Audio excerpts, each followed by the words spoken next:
All right, our stream's going, Evan. Thank you.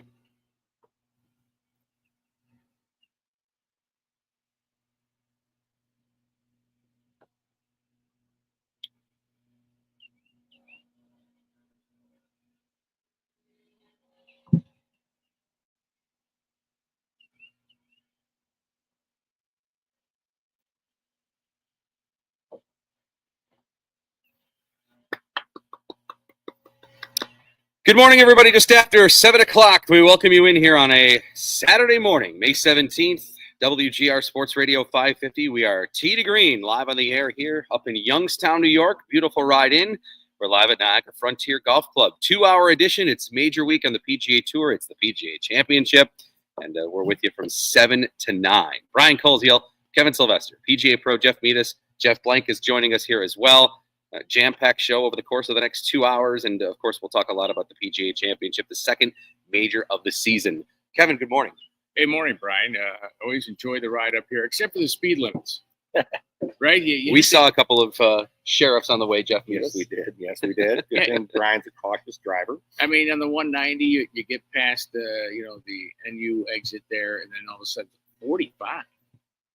You know how hard it is to go 45 on an expressway? It is hard. Yes, and then you come down the hill. But those rules are for other people. Yeah. Good. I'll tell that. Did you? If you use the Tee to Green license plate, it works a lot better. Oh, yeah. You get at the Benevolent Association. You get an escort. Yeah. Yeah. Anyways, good to be here, fellas. Same here. Jeff Blank, good morning. Morning. Ready to talk a little golf here? Let's do it. All right. Championship. 2 hours. Getting into some of this as well as our guests. So let's talk about the lineup here. Well, we're at Niagara Frontier and excited to be with Dan Antonucci, the great PGA Pro, who is delivering breakfast. Breakfast to us. When I said great pro, it was the perfect timing. He's coming over with breakfast for us. Radio, you'll get to hear some of the cards and the people prepping for his event this morning. It's coming up here in he's going to join us at 8 o'clock. We'll talk about that event. We'll talk about Niagara Frontier. And if you're watching us on our live stream, we're on X. We're also this week on Instagram and YouTube. So check it out. I can confirm we're on YouTube. Okay. Beautiful. Instagram, I'm still trying to figure out. Yeah. At T2G Buffalo on X. For sure we're on X. I know that. And hopefully Instagram here shortly. I'm glad we're on X after yesterday. Yes. Blank. What happened yesterday? Well, what happened yesterday on X, for those who don't know, we posted, we had an inside source at the PGA Championship who sent us something to post. That's right. Oh, that's right. That's right. I thought it was one of those junk emails you get, hey, legal notice from X. Yeah, and I'm don't post this video. I'm like, oh, hang on a second. All good, though. We got a lot to talk about, though. I interrupted that. No, it's okay. So 7:30, Tim Karchis from the First Tee of Western New York coming up. Yeah, they have a big week coming up, and then exciting announcement, too, about their charity event, which is coming up June 16th, their charity tournament. So a lot of things going on with the First Tee. I had a short conversation with Tim yesterday, and I told him, save it for the show, Tim. That's right. 7:50, Ryan Hasenauer from Batavia Downs, his normal Triple Crown visit to give us a winning pick, we hope, this week. Our Tee to Green bet went down 2 weeks ago. Yeah, I noticed. Yes. I didn't show up with our winnings here to pay you. I mean, we've won a few times. We've won a few times, but we have. But we've reinvested. We've rolled it over to the next race, Jeff. I'm okay with what we do, though. We definitely don't go chalk. Like I'm looking for We're swinging for the fence. We're swinging for the fence. We're looking to get the Tee to Green helicopter out of the garage. Yeah, I mean, listen, listen. This is horse racing, right? Like it's exciting. It's always fun to have a little action on the Triple Crown races. But I'm looking. I want Ryan's take because the winner of the Kentucky Derby is not running, and I want his. I'm interested to get his take on whether they should spread it out a little bit more. Yeah, instead of just 2 weeks between. Yeah. I mean, listen, it is taxing. It's taxing on these thoroughbreds. They're premier athletes, and like yourself.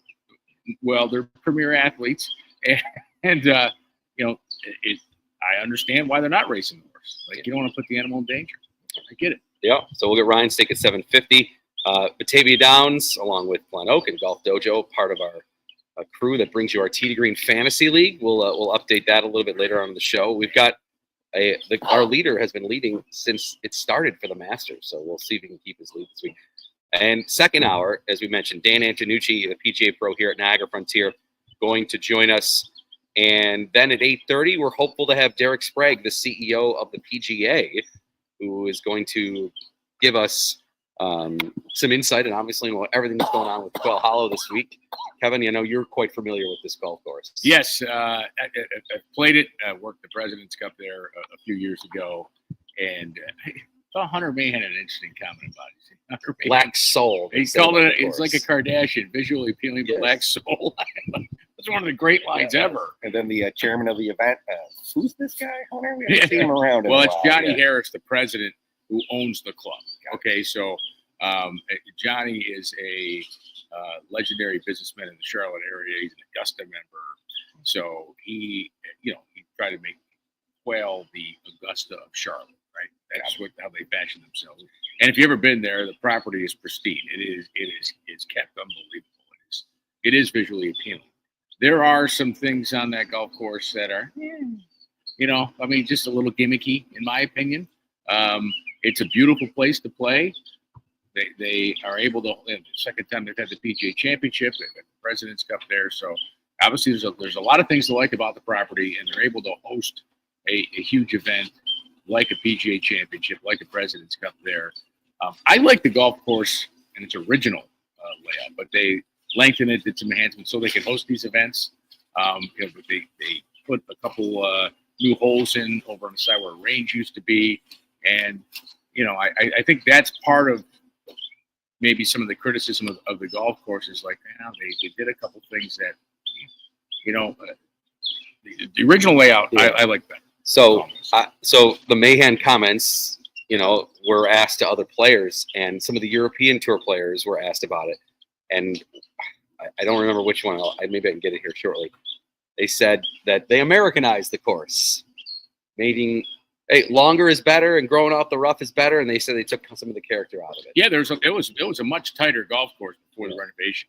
That Green Mile. Yeah. So that's 16, 17, 18. 16, 17, 16 used to be. So how it's downhill to the left towards the water. It was shifted over to the right. So where all those corporate chalets are, that was the fairway, right? And it was narrow, tree lined, and the green was not very deep, and it was on top of the hill, like kind of where the tee box is to 17. And it was super hard. I'm not saying it's easy now, but it was super hard.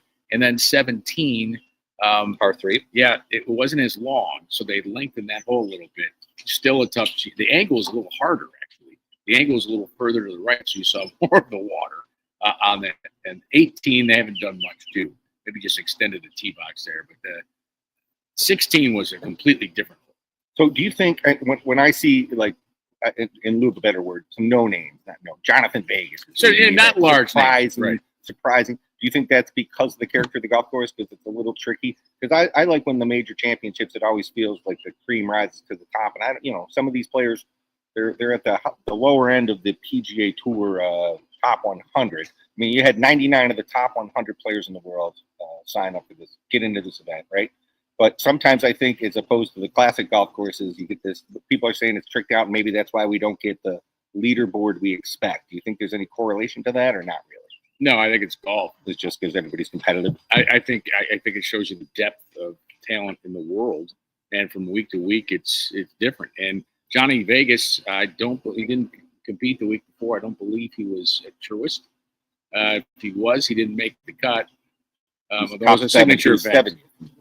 So he wouldn't have been. He was not there. So he was not there. So he had more time to prepare. If you want, he wasn't competing.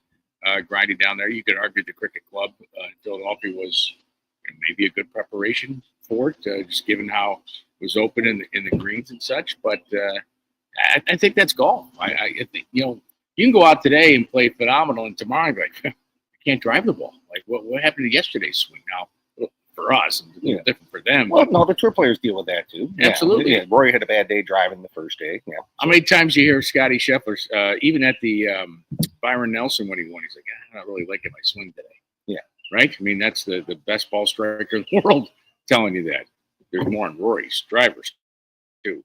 Yeah, we got to talk about that coming up here. And Scheffler talking about mud balls. That got some interesting take. We'll maybe talk a little bit about that more in the second hour when we get with Dan Antonucci, pro, to get his take on it. But Vegas is your leader. Yeah, you mentioned who's at the top. Matthew Pavone in second amongst the group that's with major winner.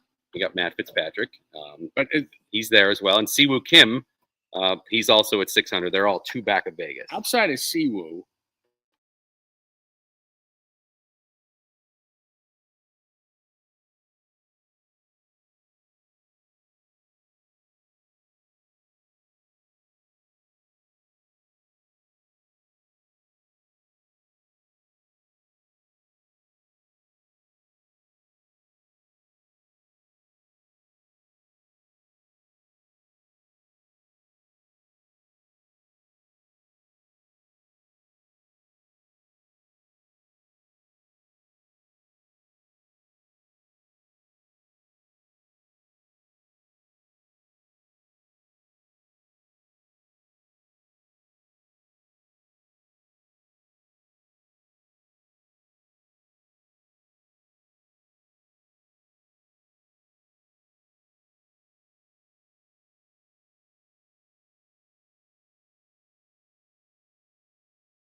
his driver was deemed non-conforming.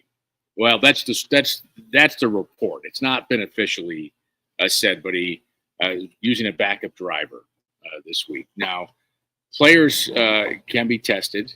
The USGA, they bring the USGA in to test drivers, see if they're conforming by the the regulations. The COR, the coefficient of return. There you go. Yeah. The trampoline effect, if you will. Yes. All right, to dumb it down.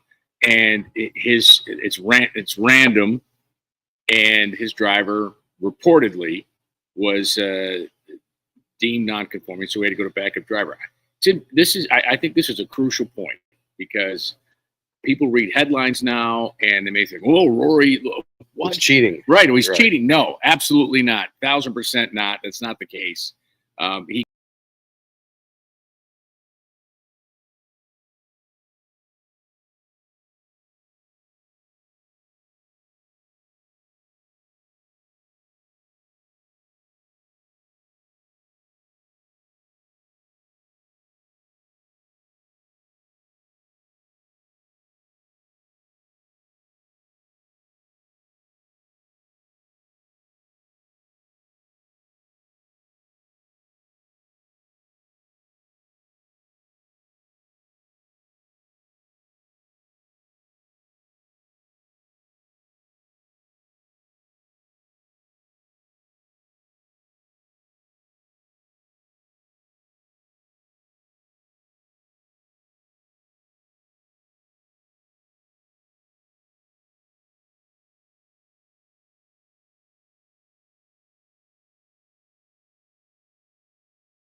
test Test everybody.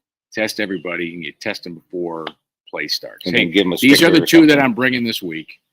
Here you go. Put a sticker on them or whatever, so they're identified or what. Yeah, whatever you Yes, want to do. right, Yeah, yes. yeah. Or don't test. True. Right? I mean, that's They approve the clubs from the vendors. right. Yes, so they have to go through USGA approval before the vendor can sell them. Yes. They're treating it as like the random drug tests, which do occur. Mm-hmm. Like there are, the PGA Tour, they're still drug testing of players after rounds, and only because like, hey, we can either do this now or an interview, or he's got to go do a drug test, after the round. And there's been a player here or there that, have much like you see in other sports where like, I didn't know, like I took a Sudafed or something, whatever, right? Mm-hmm. I mean, that things happen that in most part, no fault unto their own. And this falls in that category.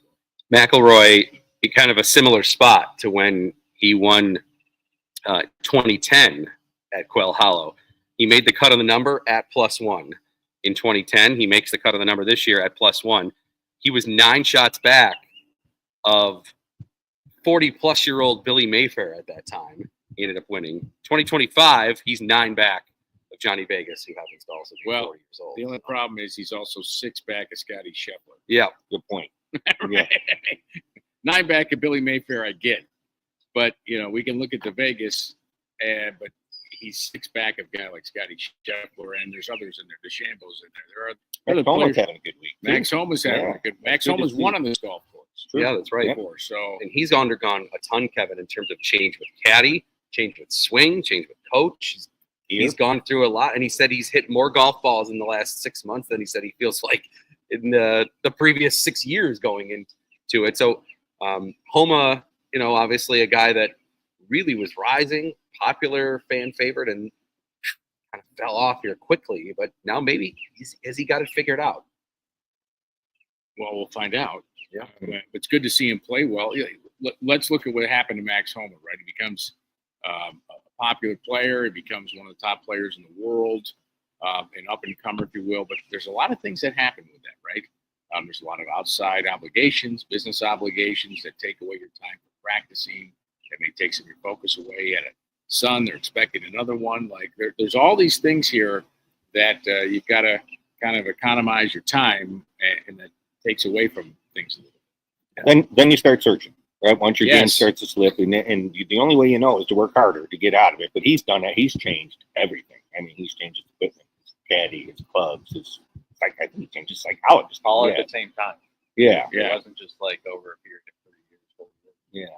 Jumped right in. But yeah, change. You keep doing what you're doing, right? You keep getting what you're getting. And I imagine you only know one way when you're a golfer is to work harder to get better. A lot of us, folks looked at the equipment.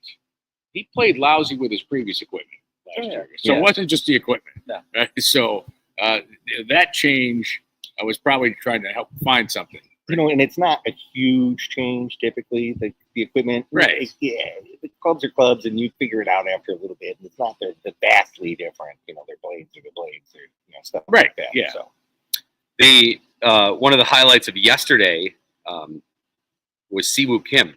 He got a hole-in-one on the 6th hole yesterday. It was the longest recorded hole-in-one in major championship history. It was 252 yards. And he's at 6 under, so he's right there. Pretty cool. Plays like though. -10. It's downhill, so you're right. So it wasn't that long. All right, so 252, 242 then. Yeah, But yeah, the longest recorded hole-in-one in major championship history. It's pretty cool for him. 6th hole yesterday. Let me ask you. This is a question for everybody out there. Like, do you like par 3s that are over 200 yards? Because I don't. No. I think. Well, I think you play. You want to see a par 3. You want to see that potential. Like, it should be a break for the players. You're pulling head cover off to hit into par 3s. I guess. Sorry. I'll go once around. I'll go first on this. Okay, that was partially where I was going. If there are on most course setups, there are 4 par 3s. I would like if you said, "Hey, it's major championship golf." I think one of the 4 being long is fine, but I feel like we see a trend that 3 of the 4 end up being, you got a 230, you got a 250, you got a 220, and then like a 189 or something like. I don't need that. I mean, when we talk about the best par 3s in the world, we start with, okay, maybe is it Pebble Beach 7? Well, that might play 100 yards. We might talk about Augusta 12. Well, that's usually around 150. People love TPC's 17th at Sawgrass, the island. That's a pitching wedge for guys. That's 140, maybe 135. Even the postage stamp, that's what, Royal Troon. That's a 120, hole. So some of the even 16 at Augusta, I'll throw another great par 3 out there. That's only a 160 something shot. So when you say the best par 3s in the world, the most memorable, the most challenging, no one ever names one that's 235 or 252 in this 262 in this case, or 252 rather. I guess I just don't want I don't want 3 or 4 of them to be of that length. If you're asking me the question. Yeah, and I'll add, there's a course in Western New York I will not name that likes to tout its length, and what they do is they add to all 4 par 3s. All par 3s when you're playing from the tip are over 220. Well, and you look at we're looking from a tour legend though, right? Tour players, a 200-yard hole is a 6-iron. It's not a different. It's a little different world, and you can move those tees up for your members. But I do see people, because the game has gotten so powerful and everybody's gotten so long. You can see why the major events want the length to protect par, and par 3s typically are some of the harder pars to make out there on tour. Your scoring average is usually above par on the par 3. I believe your 4 par 3s, you should have to hit a different club in each of the holes. That, I agree with 100%. Yep. Yeah. And maybe the most famous par 3 in the Buffalo area is the Volcano hole. That's not Over at CCB. right. That's not 252. It's like 170, 175, depending on the tee. Depending on where the whole location is. Yep. Yeah. It's a long Didn't green. the cricket club have a shorter par? They had 95-yard Yeah, par I love 3 it. in the People were final missing the round. green, and It was awesome. It was great. I just want Absolutely awesome. I just want variety. That's all. I'm Yeah. okay with having one of them be 232 or whatever. I just don't want 3 or 4 of them to be. That's all. 9th hole at Delaware Park, 75 yards. Well, wasn't it the LA Country Club, the U.S. Open? Wasn't it Yeah. 300-yard par 3? Wait till Mike. we get to Oakmont. There's a 289 part 3. Okay, come on. What are we doing? Seriously, and I'm telling you, the pros are what are we doing also? Well, There's no way And they you don't know want the to play a 289-yard The par 3. the USGA will say, here's your challenge, and some of these guys might even they're going to hit 3 wood into this, and they might run it up. But yeah, we'll get to the U.S. Open obviously in a month from now. But there is a 289 par 3 upcoming at Oakmont for the See, U.S. but Open. 250 wasn't long enough. Somebody made a 1. Got to strength. Yeah. Stretch it out. That's a good point. Yeah. Well, I mean, it goes back to we started the show here 1 minute in. We were talking about Quail Hollow. Kevin said he doesn't know if he loved all the changes, and a big piece of it was they had to lengthen it. It's playing the second longest on tour this year in terms of length. So 76 whatever yards. But I know they lengthened that hole. They lengthened number 17, right? The par 3s. That's been lengthened. The other, maybe they built another tee box because there's another part, the par 3 13th hole. That's a beefy one uphill. Well, doesn't this make the case for rolling the ball back? So now you don't have to play at a place like Quail Hollow. You can go play some of these older clubs, congressional, and these. Well, listen, I've advocated for years they should be playing the same ball. It's the only sport where they don't play the same ball. Stamp it differently. Hey, we're just talking about clubs. Well, here you go. These are the golf balls for the tournament. And hey, Jeff, you play Callaway. Kevin, you play Titleist. Brian, you play Max Fly, and Jeff, you play Top Flight. Whatever. It's stamped for your manufacturer. Sponsor. We prefer Callaway Chrome Soft here on Tee to Green. But anyways, it's stamped Callaway Chrome Soft, but it's the same ball as all the other ones. Yeah, they can all make a different ball. Yeah, No, I'm saying, but they can make the tour ball. same. They can make a tour ball. It's Yep. the tour ball. But hey, so when I see it on television on PGA Tour Live or whatever, I see that Xander Schauffele is using the Callaway Chrome Soft. Well, I do think there's merit to that. That's why all these courses are getting 77, 100 yards instead of 7200, 7100. Some of these, Oak Hill played not super duper long, and of course they take the par down too, right? So Sure, they'll they take take the these par 5s fives, and make make them them fours. 4s. Yes, so that's one way. Hey, you could limit the clubs. good Take for the 2 drivers. clubs out of the bag. Make them play with 12. I ultimately just don't. I don't want to have to feel like all these great courses that we know across the country that have hosted majors or hosted great events to feel like they have to lengthen and renovate and also lose these great clubs that we've like Marion was a really really cool U.S. Open, and it was one of the shortest ones ever. And people were saying like, "Uh-oh, is this going to be awful?" Well, guess what? It was amazing. And Rose and Mickelson were the only ones under par at the end of it. So like that was that ended up being great. But that was Brian. How many years ago was that? 2013. 20. I mean, it's you're right. 12 years Technology ago. in that is you're right. Even 12 years from now or 12 years ago, it's gotten worse in terms of the length and thinking that these courses have to be lengthened. And I don't know. I just don't want it to all be. No, I love hitting the ball as far as we possibly can. Sure. It's fun. But you're an amateur. But I'm yeah. At some point, just like can it just keep going and can it keep going? Just every course now changes is all about we have to add another team. Well, and the pressure trickles down to the local clubs too. Yes, yeah. People are adding tees trying to lengthen their local courses. Yeah. Well, and plus the other thing that is happening with golf courses, and Rory McIlroy kind of alluded to this with the cricket club. Well, this is just like every other course where they've renovated it and gone back. They've taken out trees, so you just bomb it and figure it out from there. And because of tree removal, and some of it's necessary for the agronomy, the health of greens and such. Courses around Western New York are doing it. Yep. Taking out trees. You're just making it easier, in my opinion, for the longer hitter. Yeah. In doing so. So the way you combat it is you narrow your fairways, thicker rough, and faster greens. That's the only way you can combat it, in my opinion. And without major renovation. Narrowing the fairway as the distance increases off. Sure. Right? Absolutely. The wider landing areas for the. It's a great point. Yeah, the dispersion. Yeah, the further you get out, the bigger the miss. Yeah. Yep. But yeah, I do think so. And I get I like seeing the classic courses also for these events. And so I get a little disappointed. Like I know they're in Frisco in a couple of years for the PGA Championship. Right. I know they're trying to bring branding to my organizations and stuff like that. But I prefer to see it at those old classic names that you know and love from years past and great old, built in 1920. Yeah, Riviera hasn't done anything. No. They haven't lengthened anything. Yeah, we're obviously hoping, all of us Western New Yorkers, that Oak Hill maybe gets another PGA Championship. I know Tim Freeze from Glen Oak, he was on WGR yesterday. He was talking with Chopin Bulldog about this, that he said, look, he's part of the committee that, talks about where they're going. They just announced this week 2032 is going to Southern Hills in Tulsa. 2033 is still open. He's still thinking that maybe that could be the Oak Hill spot. They were there 03, 13, 23. They're hoping 33, but no official announcement yet. 33. And they get far out with you. 2033. But the players were raving about Oak Hill. They want to. That's a course that I think should be in rotation. It got no negative feedback last year. No. Well,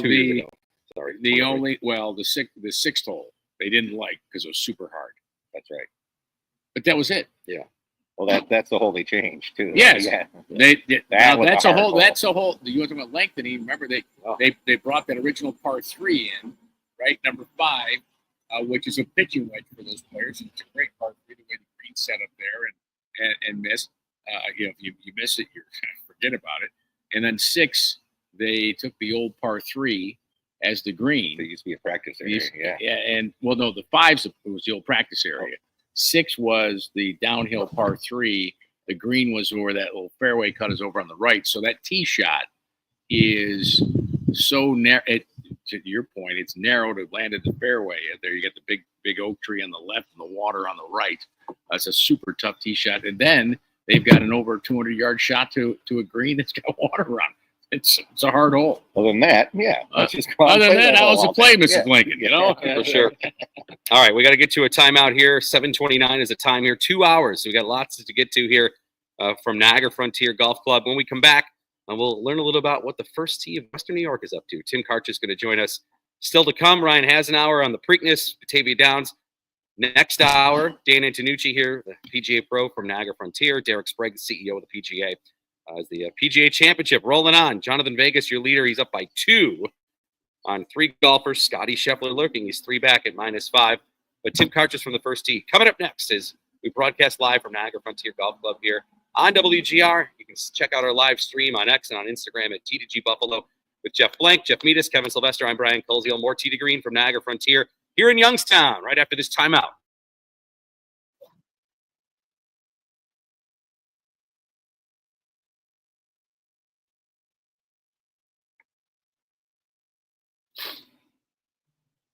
All right. Mics are still on, obviously. Mine's muted. Yeah. You can just mute them. I don't be stingy with Jeffrey. Oh, my voice. I was thinking, I'm like, I wonder if we needed to hit something in here oh, God. after you go live. Hold on.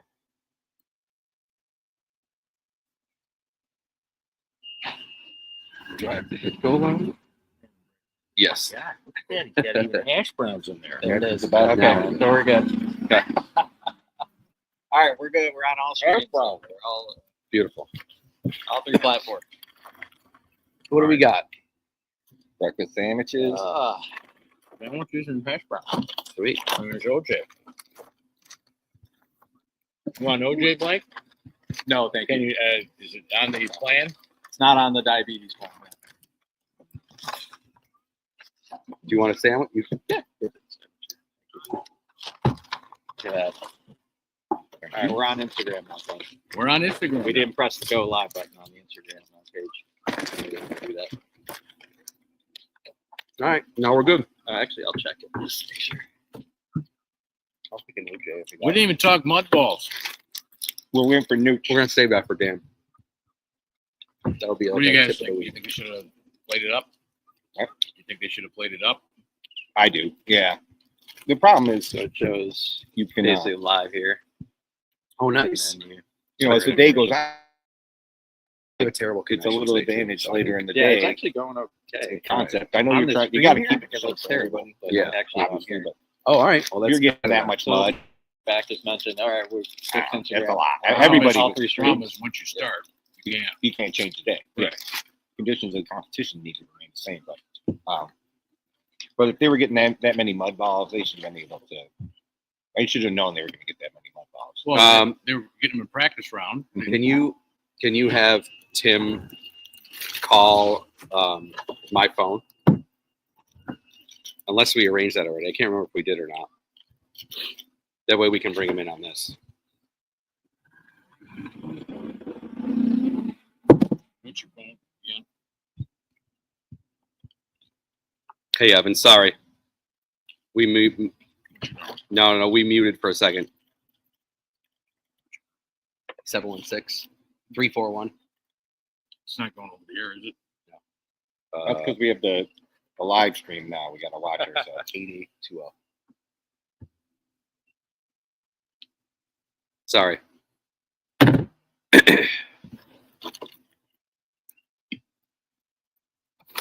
Instagram. What's that? Instagram. All right. Cool. Phone guest is calling us, Evan, so hopefully you won't even have to deal with it. You can come back with, if you have a soundbite from a PGA, great. If not, just music's fine. Oh, there's Tim.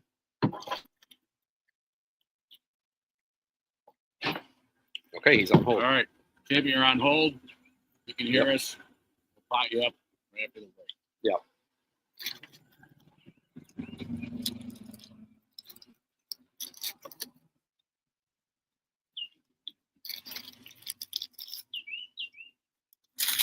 Got a lot of disclaimers. All right, here we go.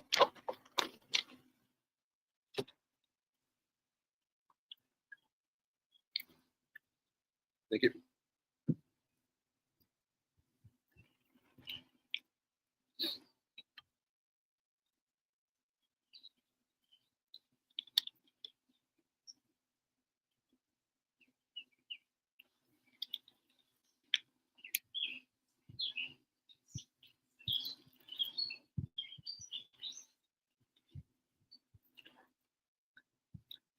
That's world number one, Scotty Scheffler. He 3 off the lead, lurking here going into the weekend, trying to get another major as we welcome you back here, Tee to Green, live at Niagara Frontier Golf Club here in Youngstown.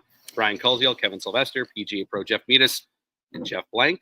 We'll get Dan Antonucci's take, the PGA Pro here at Niagara Frontier, along with Jeff Meadis. And as we get into our second hour, we'll talk a little bit more about the mud balls. That was kind of a discussion after Thursday's round. But Not just that, too. Lowry had an incident we're talking yeah, the embedded ball that Embedded wasn't ball. embedded. That's right. All right, let's bring in Tim Karchis, who has been a regular guest of the show here. We bring him on for our first visit here, 2025, from the first tee of Western New York. Tim, good morning. How are you?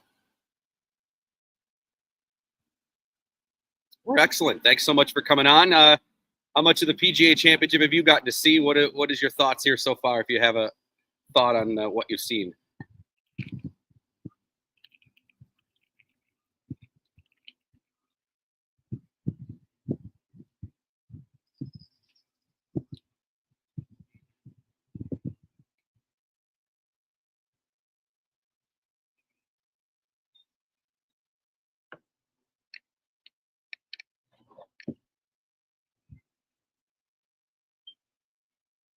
I like that take too on being a different kind of major. Tim, let's talk about the first tee, because a big exciting announcement you guys had this past week on sponsorship of the annual charity tournament. Tell us about that.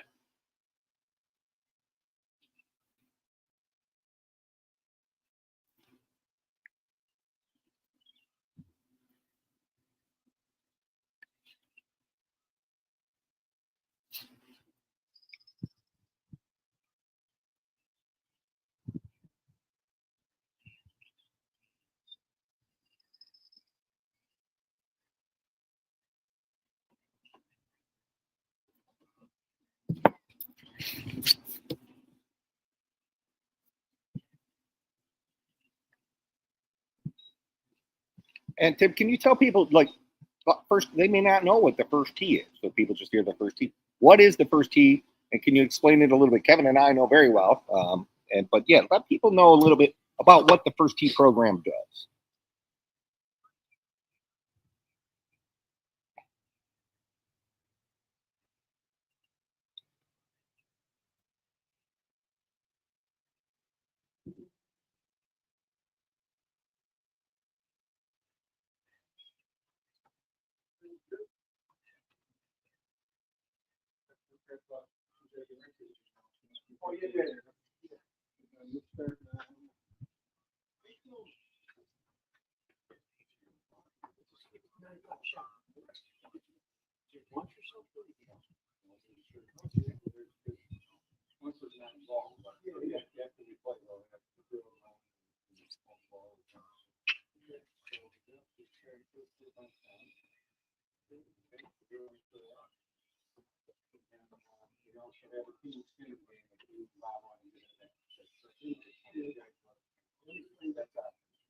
Yeah, and Tim, I can attest to that. I had my kids join the paddock classes in the last actually 2 sessions. There was one early in the spring and one recently here, and it was fantastic. They rave about it. They can't wait to go back. So you're doing a great job. The group's doing a great job leading the kids here.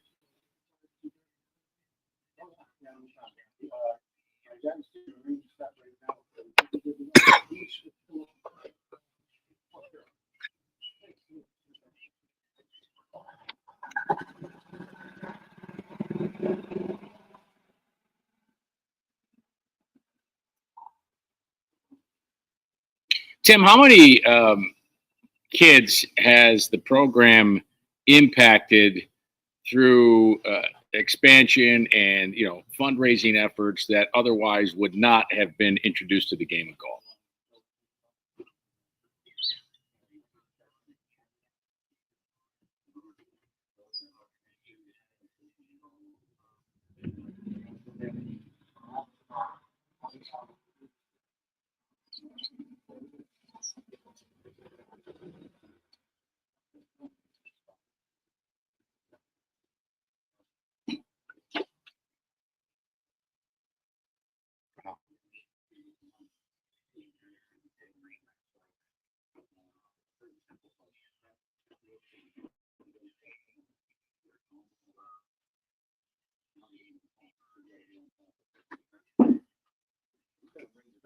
That's amazing, the amount of kids that you've been able to reach. Tim Karchis with us from the first tee of Western New York. Again, June 16th, the Mary Wilson Golf Classic. And if you want to be a part of that, Tim, if people want to donate to the event, or I don't know if you're still looking for volunteers, how could they maybe contact you? What's the best way to get more information about this golf tournament?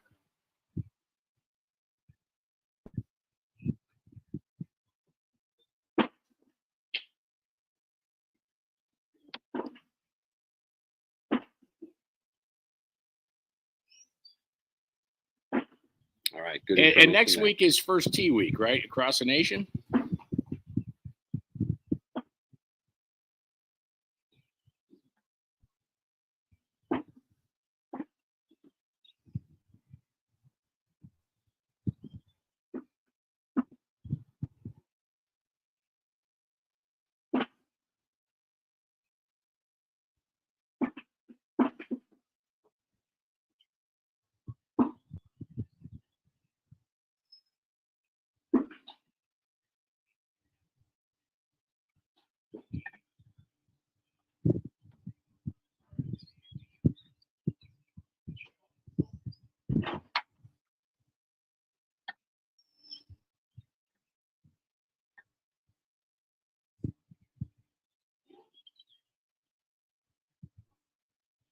All right, excellent stuff. Tim, good luck with the event. We'll keep reminding people about it, and thanks so much for joining us this morning.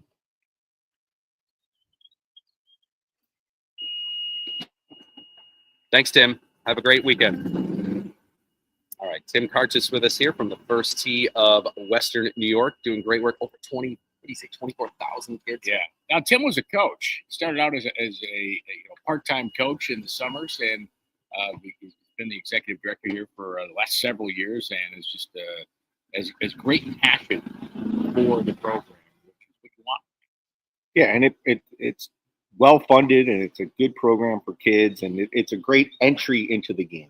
It's just a great way to get your kids, if they haven't played, learning about the game. Jeff and I used to be on the board. Yeah. I mean, when it was a small program. It was a small program, and it's cool to see how it's expanded. See, when we left the board, Jeff, when our we term was up, they expanded. Well, we set them up for success. Yeah, I like exactly yeah. right. Good job. We knew it was we needed to get out of the way right for the success. Yeah. All right, good stuff there from Tim Karchis. Again, June 16th, the Mary Wilson Golf Classic. All right, so we're going to take a time out here. When we come back, we'll talk a little bit about the Preakness. Ryan Hasenauer from Batavia Downs will update our fantasy league, see how we're doing. My pick was terrible this week. Mine just made it. I saved him. I did too for this. I took Justin Yes. Thomas anyway. I took Rory. It's like horses for courses. Is Rory out of it? We'll talk about that. When we come back here, I gave you the stat, right? He was 9 back, 2010 when he won here at Quail Hollow after 2. But you mentioned 15 years ago. Thank you. You mentioned 15 years ago Scotty Scheffler was not. Yeah, Scotty Scheffler wasn't Scotty Scheffler. Scheffler was in middle school. Yeah, It's true. Maybe, I want Rory to play well and get paired with the Shamble for the final round to see all the chatter. Live mics on that. That would be awesome. Yeah. Rory, come in this week. What do you expect us to be pals? I was worried about me at the Masters. Check out our live stream. We're on X, we're on Instagram, we're on YouTube at T2G Buffalo. Jeff Blank, Jeff Meadis, Kevin Sylvester, I'm Brian Koziel. We'll be back with more Tee to Green live at Niagara Frontier Golf Club. We're going until 9 a.m. this morning. So sit back, relax. Hope you're enjoying our show here on a beautiful Saturday in Western New York, live from Niagara Frontier Golf Club in Youngstown, New York on WGR.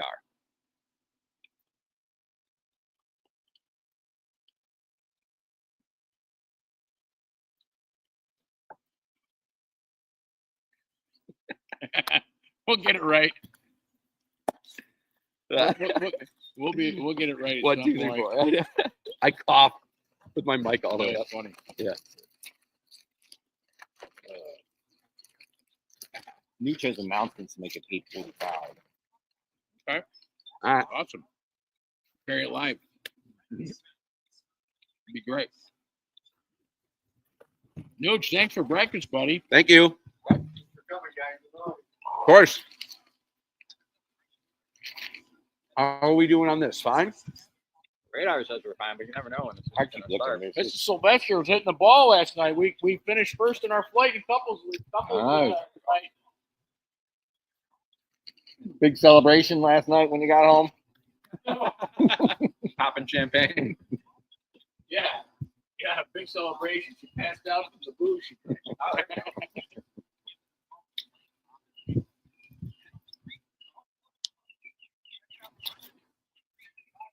All right, Evan, we can just do music, soundbite, generic or whatever you want. 18, but it was, it was like 20 feet. Okay. Ryan is coming on. Yeah. Yeah. That'd be great.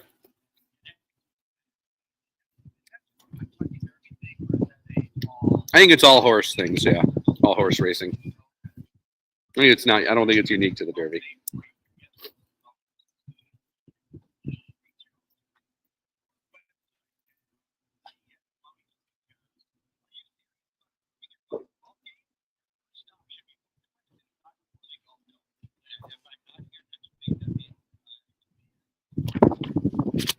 We could talk. That's awesome. We could talk about folks with news too. Okay, If good you idea. wanted to talk about that with Yeah. because news supports it.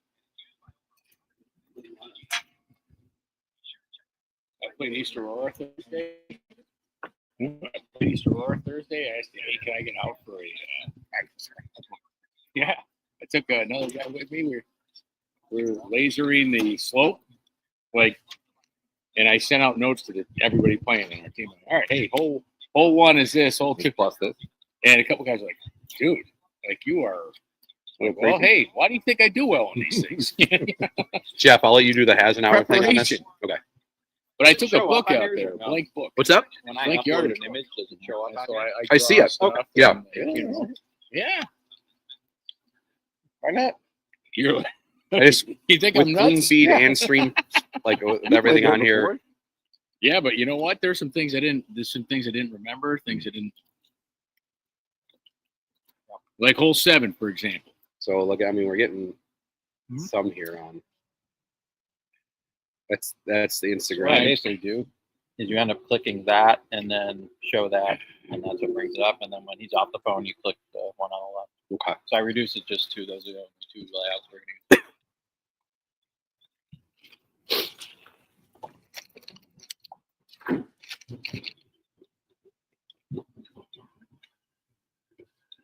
We got. The Masters theme in the I don't even background? know if he's allowed to be using this music, though. I was just going to say that. Oh well. I'm gonna get another email.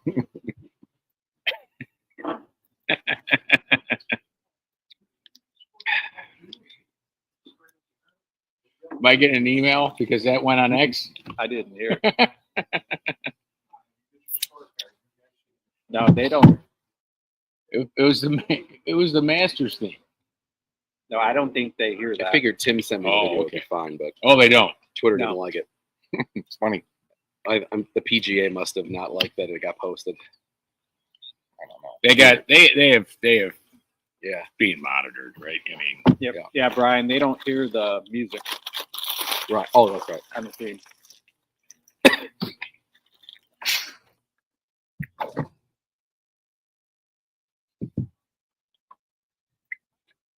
Joe DiBiase joined I'll- Tri-County. I'll introduce him, and then you can ask him about sovereignty, not if you Okay. want to.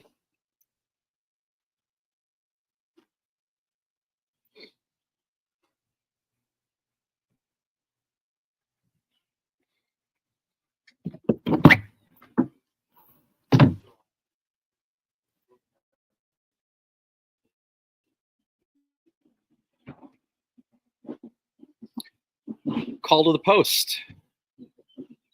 nice. If you're in the grandstands, it's got to be pretty exciting. You know, like you've probably been in there for hours. You're waiting. This is the big race of the day, and we'll have the Preakness Hey. coming up a little bit late. Coming up later this evening. I We're a think lifestyle 7 o'clock. show. We're a lifestyle show. We're talking about horse racing. Is the call to the post unique to each event? The same for others? I think it's the same. I'm not. Maybe we'll ask Ryan this year We should coming up ask in a Ryan minute here. Hasenauer that Yeah, way. we're gonna get Ryan Hasnauer from Batavia Downs coming up in just one moment. Our normal check of what's happening with the Triple Crown races. Batavia Downs a big supporter of our fantasy league, which, by the way, Brett Hazley Oh, is winning. he's using artificial intelligence. So Yeah, definitely.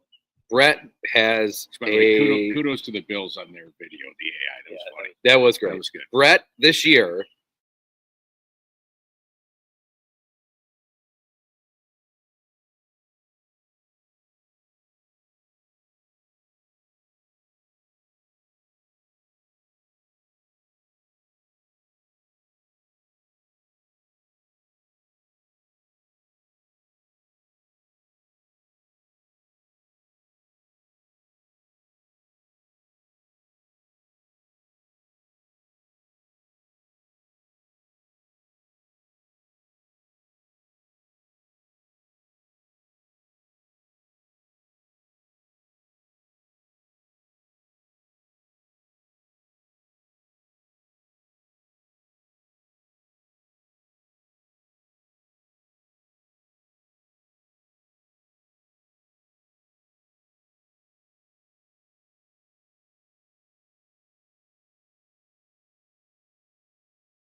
Ryan, tell everybody about that stay and play package. If Brett, who's leading our fantasy league right now, holds on for this month here, what is it? What's a stay and play gonna tell us what he wins, Ryan? Yes.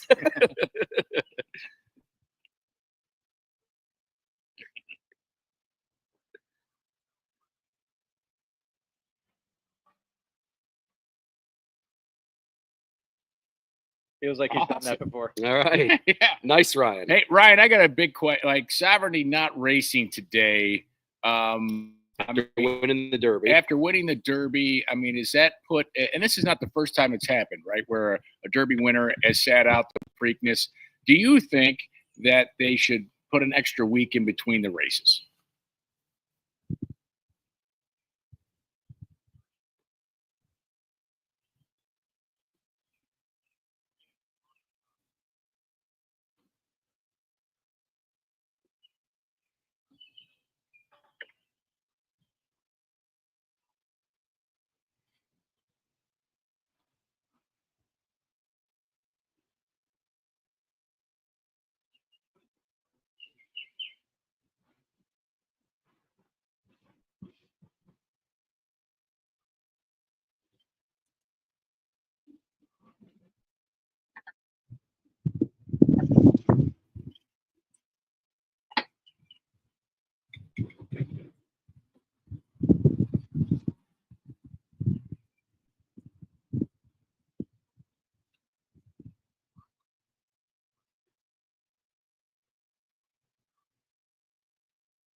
And Ryan, too, I mean, if you're holding an event, you're holding a party. I mean, if it's every 2 weeks, maybe there's less build up.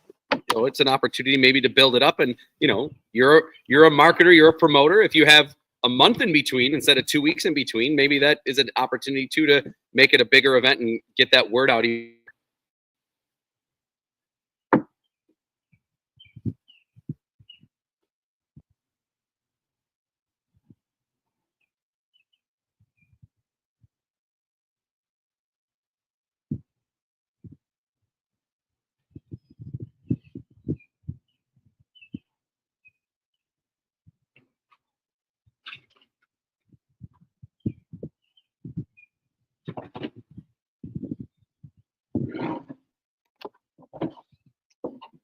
Mm.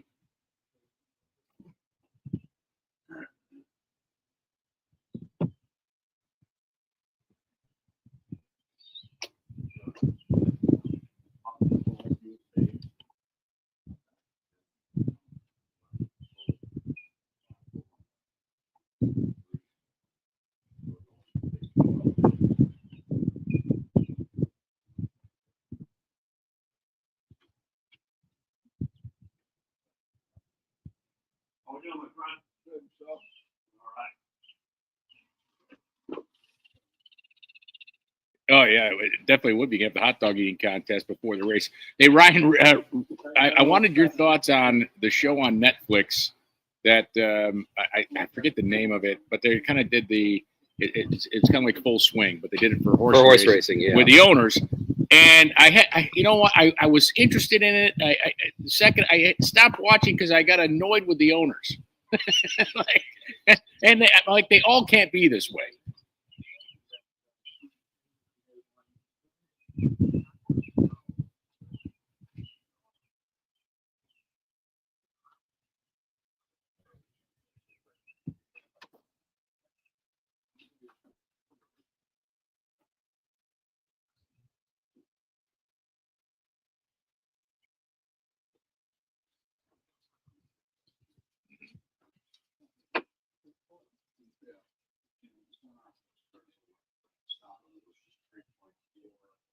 Yes.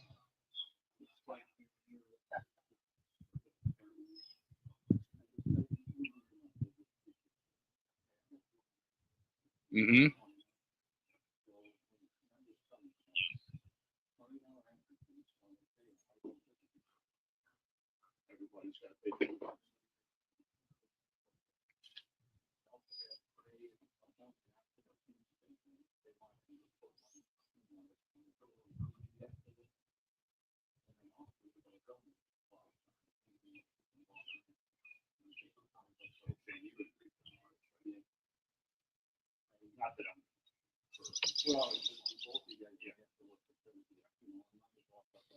All right, Ryan, before we let you go here, how can people have fun today at Batavia Downs and get a wager in if they'd like to on the Preakness? I know we're going to have our Tee to Green bet when we get there later this afternoon, but what's going on at Batavia Downs in terms of the party?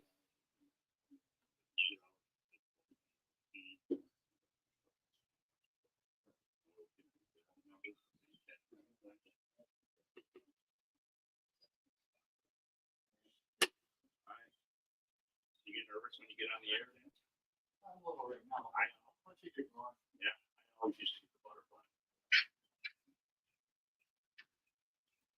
Hey there, how are you guys? Hello.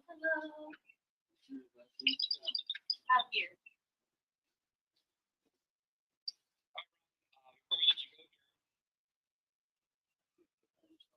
We had some of the bags aren't free. Yeah, we keep track of that. I just.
Thanks so much, Ryan. Looking forward to seeing you this afternoon and appreciate the support of our show as always.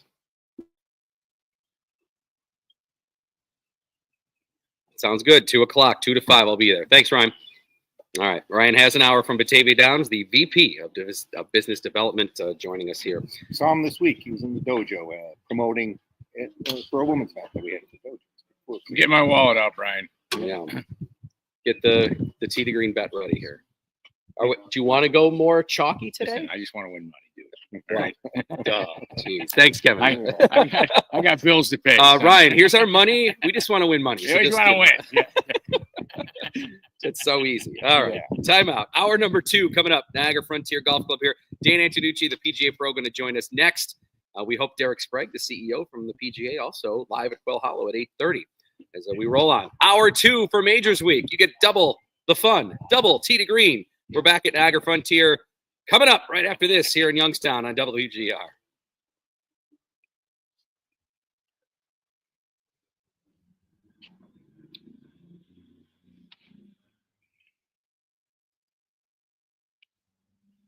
You don't have to pay me this week. Oh, that's right. You give me 20. You can take jump in there. Yeah. Well, it's going to fly away. Yeah. You rather I Venmo you? No, that's fine. So I have zero idea why It didn't. Ryan wasn't coming through. Did we? I heard you. I heard. Did we have Carches on? I didn't check. Oh, okay. I just assumed. How you doing, Nooch? As long as it's coming through here, it should be on here. Yeah. I don't understand. It's worked the last couple of weeks. Did you want to get everything set? Yeah, you want it before they get here. It should be tight. Yeah. Now, Evan didn't say that he didn't hear him, I right? want in on the bets. The race today. Brian does a show. Yeah, on, no. the racetrack. Evan, Is you it had going on today? Tim out. You could hear. Was her. it- Was this up? One of It them. was, okay. He's a freak. Said Mudball, we're the talking about mud balls, That's fine. and we're going to talk about Said he was PJ Hope. Oh, maybe we got that golf cart and it's donated. Maybe it was that. I mean, we had it up. We actually have hope We had it going up on here right there. now. Yeah, that's why. Maybe on your phone? Doesn't Maddie help He with that said too? the first guest was. He said Cartridge was good. Steve Carney, Oh, Chuck okay. Antonucci. So But yeah, I could go back and listen. We heard him to fine. Yeah. We heard about it. Yeah. Ryan's phone was not I as good as haven't- Tim's I phone. haven't watched much of the PGA, so. Okay. Right. Yeah. Okay, yeah. But we're gonna talk about Me my neither, balls. buddy. You either- We talk about mud balls. I was playing golf and I was working my pool yesterday. Yeah, so, right. They turned it on last night, but Don't you have a staff to do your pool work? Right. I was okay. You've been there? No. Yeah. You know, it's a well-kept golf course. Like Oak Hill or not? oh no, are you kidding me? It's not even close to Oak Hill. Oak Hill blows it out of the water. Oh, Well, yeah. Oak Hill, come on. Oak Hill's a monster too. It's like Is there a gimmick? Name me. Is there? You think there's a gimmicky hole at Oak Hill? No. Okay. There's a Even couple. on the West Course there. No. Right. Yeah. There's West a couple Coast is fine. gimmicky holes, like the 14th hole, like that little drive a little down. All right. To me, it's gimmicky. How the heck do they have it there? They must be paying them. it's a Yeah, PGA. yeah. They're Johnny. trying. Evan, if we could come back with the tip of the week liner here, that would be wonderful. Yeah. Oh, there's a guy who owns the place? Yeah. He's a Augusta member. Yeah. Why are we going to So Frisco? Like just to promote it? You know, the Yeah, PGA is right. at Frisco. Yeah. We don't know if that course is any good. It's going to show up good on TV. It's going Right. to be, you know, Yeah, that's true. Yeah. That's true. just promoting the PGA. Right. I understand. isn't it? It's a resort, right? Yeah. We don't even get to play there like for free and stuff. That's crazy. Yeah. You take That is nuts. yeah, you take members, it's $400 a round, you know, it's crazy. That's not right. So good for the PGA Pro. Yeah. Well, we'll grill Derek Sprague. Yeah. They'll say, I got to pay too. He doesn't. No, I bet he doesn't. Yeah, we understand that. Okay. Yeah, we know the second hour's GR commercials. That's fine. No, I appreciate that. Thank you, Evan. I finally figured out, like, so when I'm down there working, I can go have dinner in the clubhouse at Sawgrass. I get 40% off. Damn. So, like, Will McKenzie and I went, like, this is great. I can't play for 40%. Are you going to click it back in? Yeah. Put us back. We're going here. Here we go.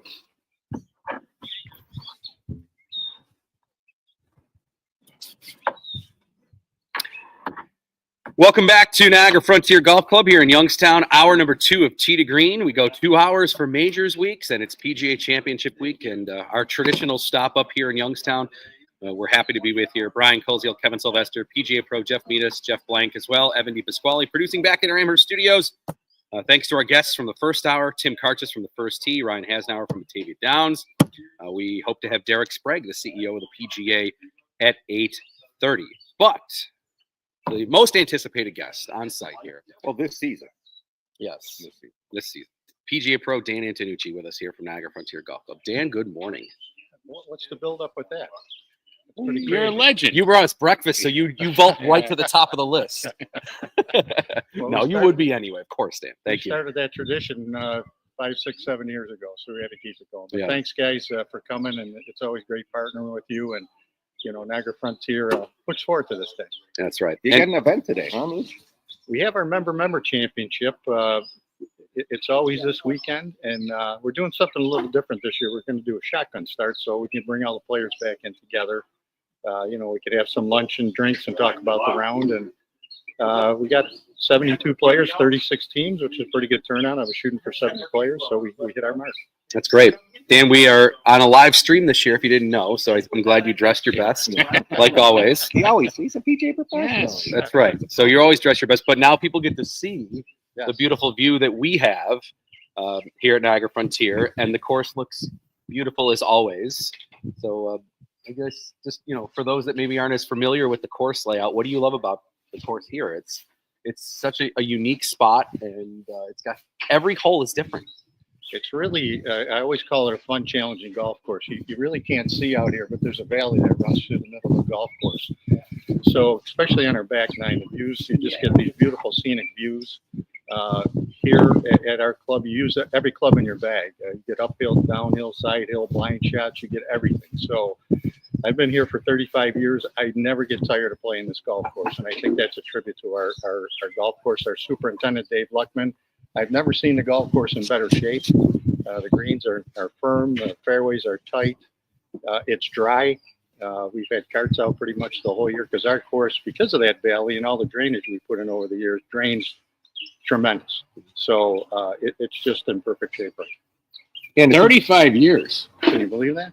I do believe it because you're great at what you do, and I think the members appreciate that. I mean, this is it's not an easy business at times, for sure. It's a little boom right now, but congratulations and kudos to you. It says a lot about your integrity and work to be here 35 years. Well, it's typical, like people say, the 35 years have gone by, but it's just been a wonderful place.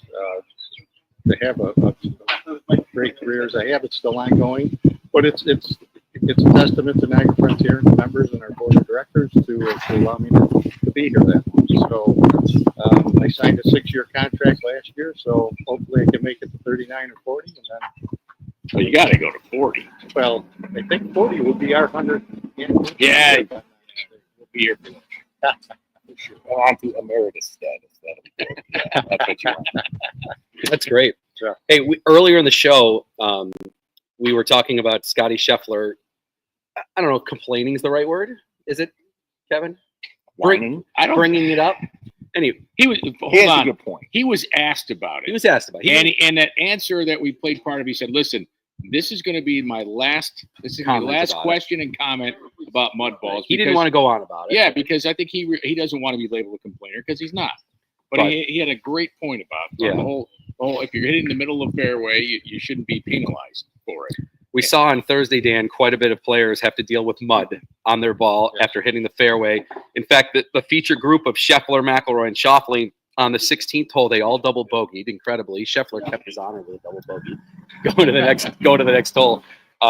But 2 of the 3 of the players dealt with mud that ended up sending the ball into the water and out of control. We want to get the tip from you guys on that in a minute. But just what did you think the PGA decided to have play the ball down? That decision to go into that, was it the right one? Was it the wrong one? And do you think that that Scheffler had a point in terms of what he was saying there, that maybe they should have taken a second look at it to maybe play the ball where they could clean it off and place it down? Well, I just might thought on that. First of all, for a member championship, we're playing the ball down. Since one of our club championships, so you play some of those and play the ball down. This is the PGA Championship, one of the 4 majors in golf. I think they need to play the ball down. If they get some mud on their ball, it's a rub of the greens. Okay. It is hard to administer because you don't want to have everybody have mud on the ball on almost every shot or a bunch of shots or 2, 3, 4 times during the round when you're in the fairway. But the course is going to dry throughout the day, and you're trying to keep the conditions of competition same for everybody.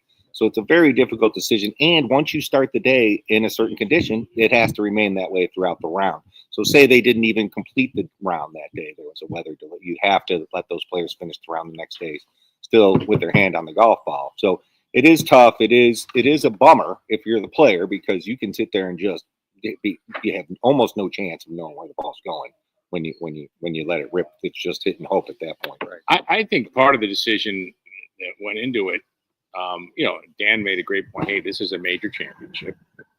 I think they saw in recent weeks rounds where ball was in hand for the pros, and they just took they torched the in Philly. And that's not an easy golf. No, and so and the lowest score, like round 1, we thought, wow, lead was 8 under. What are these guys going to do? But then when they played the ball down the rest of the way, scores were not low like that. So. And then the same thing, Byron Nelson. They played the ball up a couple. Scotty Scheffler shot the lights off the golf course, along with the other pros at keep pace, which they typically do there anyway. So I think maybe that was certainly part of it. I think you're right on that. Absolutely. That's kind of the first thing I thought. You allow those players to pick the ball up clean and put it back down. They have an advantage. And their shoe. I think the leader's 8 under. Vegas. Yes. They could have been 12 or 14 under. So. Oh yeah. If you can just get a perfect lie every time. Yeah, it makes a big difference, especially for players at that caliber. And the course is very difficult. I do agree. It's a major championship. You want to have it contested in the purest form of the game. The one guy with the argument was Lowry, right? He missed the cut. Shane Lowry on the 8th hole, his ball landed and bounded forward into somebody else's pitch mark, and he couldn't take relief from it. Like he was, it was a pitch mark. The ball was technically embedded, but because it wasn't his, he couldn't take relief from it. To me, that rule needs to be changed. If your ball lands in a pitch mark, not a divot, I'm saying a pitch mark. How do There's you a define difference. pitch mark? That's when it starts to get gray. And It's not great. We all know what a pitch mark is, Jeff. I see as administering rules and events. Yeah, I would disagree with that. That's just rub of the green. That's just a bad break. It could have done a million things. And I also think if you start doing it for pitch marks, then are you going to do it for tickets? Sure. Where does Why it not? stop? Yeah. Why not? Well, Yeah. the Lowry thing was that it was deemed to be not his own. Right. Right. It was somebody You else. get relief if your own ball is embedded in your own pitch mark. Yeah, the conditions that were there on the course before you hit your shot, you do not get. I can't believe it. I don't think I've ever heard that. I've never heard of it. I've never seen it happen. I only know what happened. Wyndham Clark at the Arnold Palmer Invitational this year. There was some question, and it ended up the ball looked like it came out of his pitch mark. He took it like, what are you doing? But actually, it hopped up in the air, spun, and then zipped back into his pitch mark, and he got relief from it. That's when I first heard of it. Yeah. So and Lowry, hits a super fat shot into the bunker and said some words on television. Anyways, we want to find out how to hit these mud balls, Brian. Yes. Tip of the week. Tip of the week here, brought to you by the West New York PGA, which has one goal: promoting and growing the game of golf today, tomorrow, and beyond. Go to wnypga.com to get involved. You can go see your local PGA pro there. You can get your son or daughter involved in junior golf.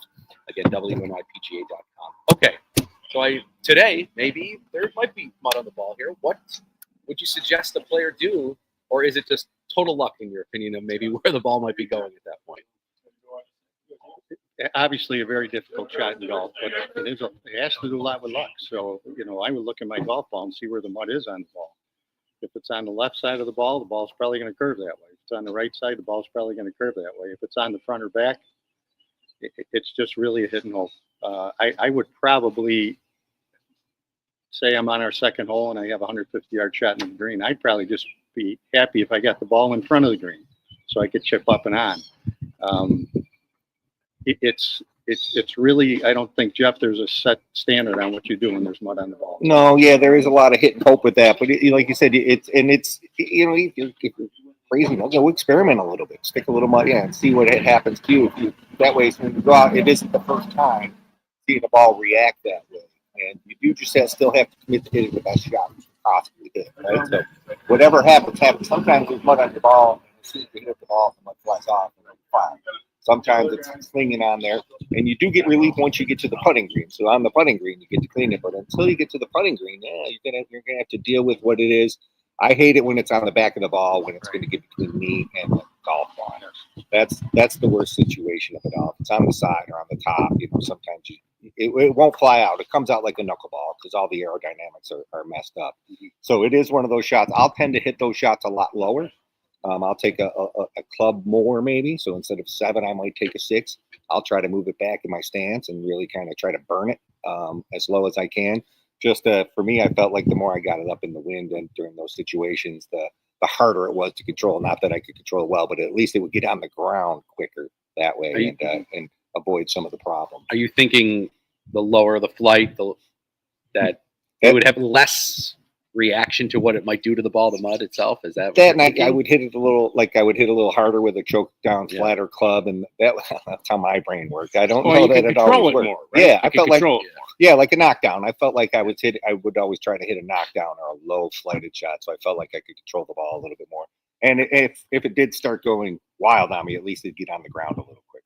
That was my thought. To get more mud on it. Yeah, exactly.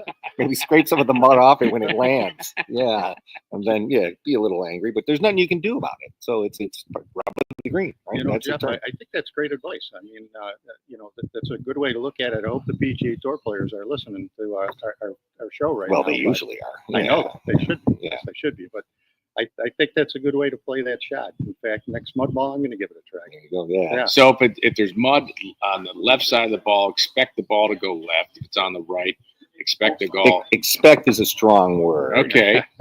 Anticipate, hope, pray. Okay. putt it. Yeah. That's what you're saying. Just putt it. Because I've seen it go the other way too, but on the left, yeah. Keep Yeah, it on the right. yeah, and then you're dealing with lie angles too. So you know, the ball's above your feet, and I'm like, now what are you doing? You know, where's the math there? You're trying to figure that out. The ball's below your feet or a downhill lie. All those variables make it really, really difficult to. So you can understand the frustration of the players then, Right? The PGA Championship. But I understand the decision to play it down. Yeah, because I do too. And by the way, I do think there probably was an advantage later in the day for the players because the courts would dry out through the course of the day. So they were one of the early groups. Yeah, they were early on Thursday, shuffled. Yeah, and later in the day, it's going to be warm, be drier, there's no rain, you get fewer mud balls. So it's a little advantage to played later in the day. All right, Brian Coldfield, Kevin Sylvester, PGA Pro Jeff Meadis, PGA Pro Dan Antonucci here from Niagara Frontier Golf Club. But we are with you till 9 a.m. this morning. And, of course, Dan, also a major part of your career here. As you mentioned, you're closing in on almost 100 years here with, not you, but Sorry. Wow, what's your almost secret? almost 100-year anniversary with the club. Yes. The Western New York PGA celebrating 100 years this year, correct. Dan. Yes. And I know you've had past involvements, leadership positions, and things like that. So what does it mean to you here as one that's contributed quite heavily to the Western New York PGA that they're hitting 100 this year? A great milestone for our section, the Western New York PGA. We're having a beautiful banquet in I think it's October at out in Rochester to celebrate, and it's a great milestone because not our section and our leadership, our board of directors, our president Mike DiAugustino, our executive director Victoria Shiro, our section has never been in better shape. And it's great as a former president to see that. Jeff Meadis is a former president. You know, he started the ball rolling on PGA Hope, our Veterans Golf Program, which has just been tremendously successul. And to be part of it, I think it's just what you do as a PGA professional. You get involved, and my time on the executive board was the highlight off from Niagara Frontier. So. Yeah, we're in great shape, and How we doing? you know, I can't thank all of the guys that I served with, Mike O'Connor and Rob Horak and all the fellows that were on the board. It's also kind of a cool way to meet other pros in your section that normally you wouldn't meet, and you get to sit in board meetings with them. You get to know them. You learn a lot. You learn a ton. Yeah. There's a lot of behind the scenes work that. If you don't get involved, you don't really understand. And we're a small section. Yeah. So as far as there's 41 sections to the PGA of America, and we're one of the smaller ones. And there's a camaraderie there and a friendship, and we all share a culture and a neighborhood. So it is great. And the PGA's mission is obviously to serve the local professionals, but we're also trying to grow the game of golf. And Dan, you do a great job here with the Hope program. Yes. And we're proud of that. And we love to see you, Maddie Clark, your staff here. They're all working with that Hope program here. And that's how the PGA, like every other golf thing, you know, how Monday events are always raising money. Well, the PGA is always giving back as much as we can to our local golf community also. I wanted to ask, and maybe this is for both of you. I'll start with you, Nooch. The next generation of professionals, have you found an increasing interest of young people wanting to become PGA professionals? Well, at this time, we're growing that again. Back when Jeff and I went through the We had this apprentice conversation this morning. yeah, you know, there were probably 125 assistant professionals around the Western New York section. Now I think we're at maybe 50 to 60. So, but we have a former Western New York PGA professional, Chris Zielinski, who is now with the national PGA, and his job is recruiting. So he's finding ways to recruit younger people into the golf business, and I'm starting to see an uptick again. You know, everything goes in waves, and I see we have an uptick.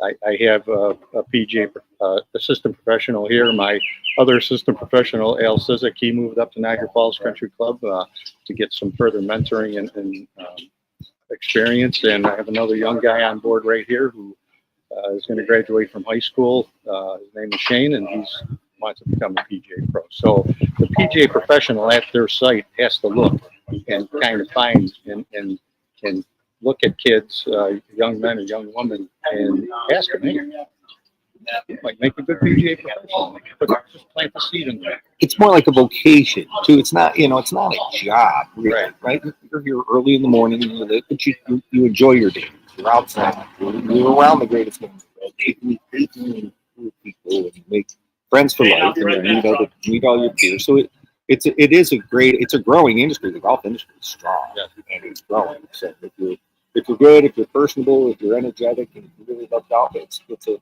good industry to get into. And there's multiple paths. Like right now, I basically teach at the dojo, and Nooch, you manage facilities and you do everything. A PGA professional does 87 rules, merchandise, administrative, staff, help with the event. I mean, you could go on and on and on, and all the things you have to be expert in. And it takes years and years to be good at. Well, the reason I asked the question because of this boom in golf here, and Tiger, right, around 2000, and we had a pandemic. I think really lifted the game up a bit.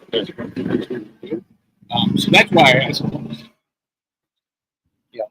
Yeah, I think. Wow, look at this golf cart. That is awesome. Yes. Well, it's great. I think it's great that Jeff and Dan, you guys are taking that mentorship role.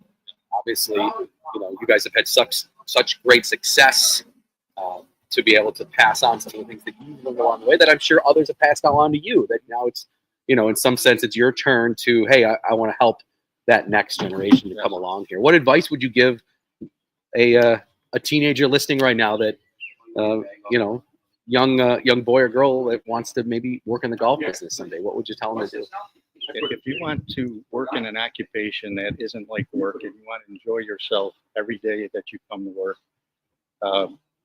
becoming a PGA professional is the way to do it. I've enjoyed every day that I come to work. It's not like work. This is my office. Look what I get to look at all day long. Is a beautiful golf course like this. And the relationships you make in golf are like no other. The people I've met, the professionals that I serve with, you two fellas, I mean, the relationships are second to none. So hours can be long at times, but it can be also very, very rewarding and satisfying. Yeah, but you don't think about the hours you're usually busy. You're engaged with people. You're engaged. You're playing. You're working on your own game. You're running teaching programs. You're running a Hope program. So you go from one thing to the next, and every day's it's great. It's a fun industry. Real quick, you mentioned PGA Hope. Dan's wearing a PGA Hope hat here. WGR and PGA Hope, they've come together to collaborate here on a WGR VIP golf card. Just if you want to get more information on this, you can go to WGR550.com. It's one of the headlines, stories there. But you can get 8 fantastic golf destinations, including Golf Dojo. That's right. Yep, we were 100 first. Yep, $129. And what it does is it gets you all these different perks and golf access at all these different places across Western New York. So you can, and a portion of these proceeds are going to benefit PGA Hope, which again introduces and teaches the game to veterans and active duty military members, so that they can kind of get themselves in the right frame of mind with golf involved, right? Yeah, we had a program at Dojo this winter. We'll always run one. I love to do it. And Nooch, you have one here. Your PGA professionals helping out, and they get great instruction. And it's just, and we were talking earlier about all the good things. This is what we get to do, right? And this is why we love our job. And then when these veterans roll up, you've made friends with all these guys. You're excited to see them. They're having a good time. It just makes the day great. So I'm thankful to do it. When GR asked me about it, I said we could do it, but we want the money to go to Hope. And now so buy that card, get a free hour at Dojo, and help the veterans out. You get a free hour a lot of things. Yeah, it's free round. Awesome program. Hope's an awesome program. How do you get access to Niagara Frontier Golf Club? Well, basically, we're a private golf club, so we have memberships available. You can just contact our general manager, Tim Angle. We have 1-year memberships, and right now we have no initiation. We don't put out any assessments. So if you're looking for a golf course that's fun and challenging to play, we have one of the best practice facilities in Western New York. Sure. We upgraded our range balls this year. We got a high-end Titleist golf ball, and if you're a golfer and you love to play golf, and you want to join a club where all the members are like that, we have a down to earth membership. This is like, so you give Tim Angle a phone call at 716-745-3329, extension 200, and he can give you all the details. And you get to Dan. He can help you with your swing. Oh, okay. Yeah, that's awesome. Well, Dan, thank you so much for everything you do. I know we appreciate the support of the show, but to support golf in Western New York and everything you do up here at Niagara Frontier. Thanks again. Thank you so much for having me on, and great to see you guys. Thanks for coming on. Awesome. Dan Antonucci, PGA professional, with us here. We got a picture of the golf cart on our live stream here. All right, so we got the split screen going. There's that golf cart. It looks like it's 1974 vintage golf. That's a classic one, but remember Rick Elia, that was his father. Oh, awesome. That is And, cool. he keeps his company called Sevenson, and has his guys working on it every year. He'll never get enough. Awesome.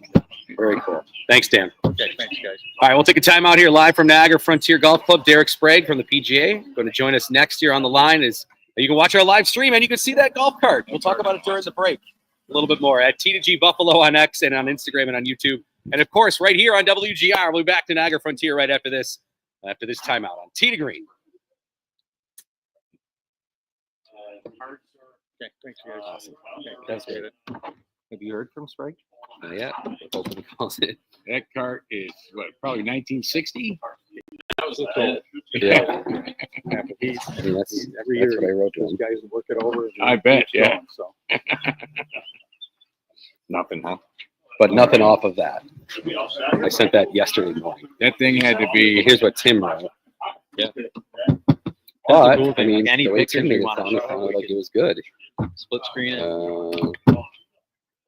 These million pictures. He sent me everything. Okay. So He's in. what number do we give him? Let's do 8:30. Okay. So What number we give him?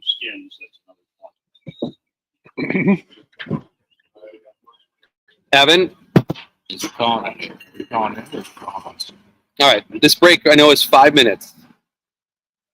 If we get this guy calling in, the CEO of the PGA, if he calls in, whatever commercial we're on, if it's more than a minute, I'll have you just bring us back, and then we can bump that commercial on the other side if that's okay.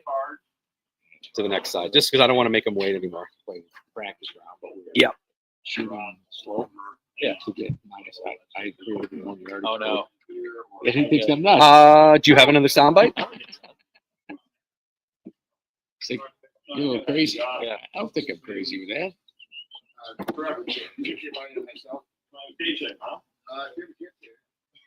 Well, he's the president, so he'll be here. He told me. That's him. Yeah, let's play Vegas. Let's do Vegas. That's it. Zip code. That's him. All right, this will be the last commercial here. Yep. Hi, Derek. Good morning. Great. Thanks so much for coming on. It's Brian, Jeff, and Kevin, and Jeff Meadis here from Buffalo. We're going to be back in about 1 minute. We'll get you on. Thanks so much. Okay, here we go.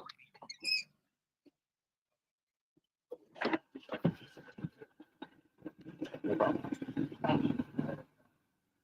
8:30 is the time. We welcome you back. Tee to Green live on WGR here, Niagara Frontier Golf Club in Youngstown, New York.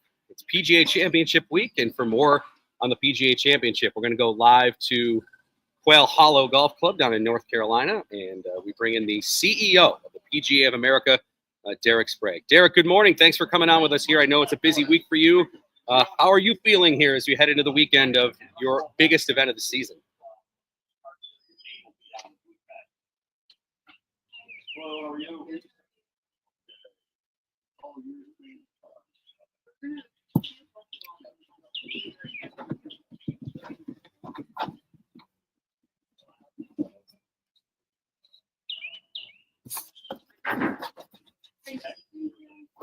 Hey, Derek, this is Jeff Meadis. It's been a while since I've seen you, and I'm at the Niagara Frontier. I did believe you hired one of Dan Antonucci's assistants once to come work for you, and it's been a long time since we talked, but as a PGA member, I'm glad to have a PGA member as our CEO.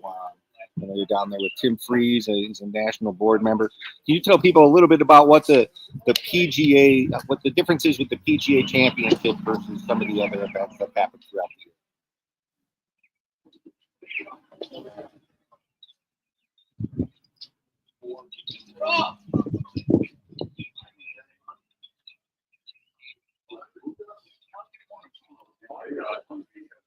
Yeah, you got mom.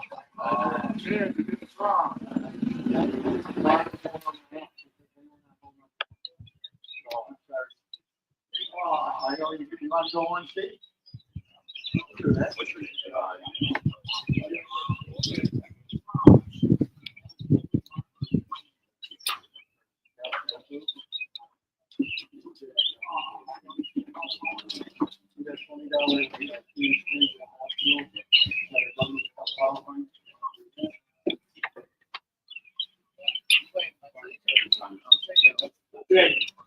Our black folks here.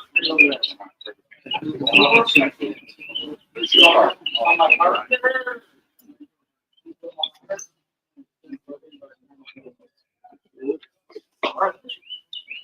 Oh, you got a black stick. That's fine.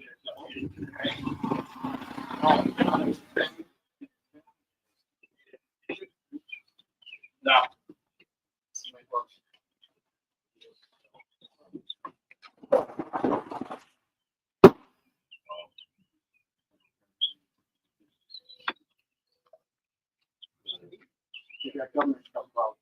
Hey, Derek, a question about the response to the tickets at Quail Hollow and the all-inclusiveness. And we saw it in Rochester when the PGA Championship was here. And my question is, have other sports leagues reached out to you or asked at all how it works and what the response has been? Because it seems like a win. Like, people might be looking at the price like, oh, my gosh, but then realize, wait a second, I could just go and grab a burger and a soft drink anytime I want. That's kind of good.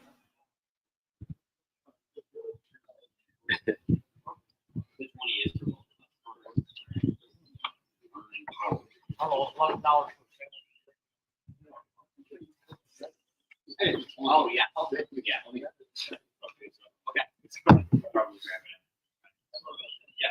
Thank you.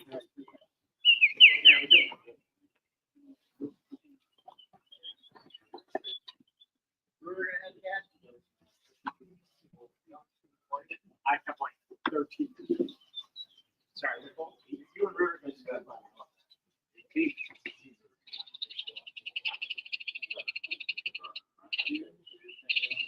for skins as well. $20.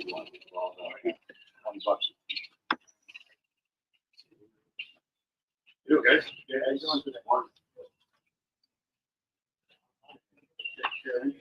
Yeah. 20 for both or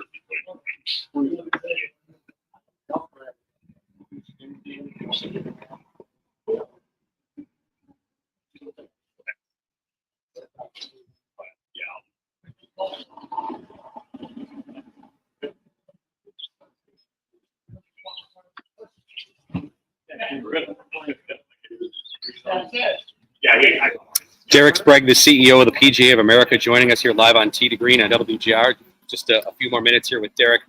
Derek, I got asked this question yesterday. I've been doing some local hits on our station about the PGA Championship, and I thought it was a good question that I want to hear your answer about. They said, well, you know, the Masters kind of has their thing because they're always at Augusta. They've got the green jacket. They have their traditions that they do every year. The Open Championship, you know, the Royal courses and its rotation, and you know, they really promote the tradition and the link style. The U.S. Open has its kind of lane with, hey, you know, they're going to make it as tough as possible, even maybe push the limit. They want even par to be the winning score. What would you want golf fans and the United States, when they tune into the PGA Championship, to say, hey, this is what the PGA Championship is all about? Or if you could put maybe like a label on top of this tournament, what do you want people to think about first when they think about the PGA Championship?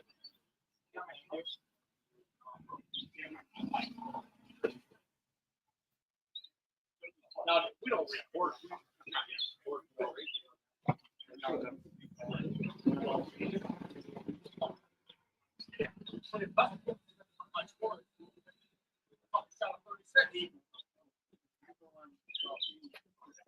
Well, take care of yours first. They should have already voted.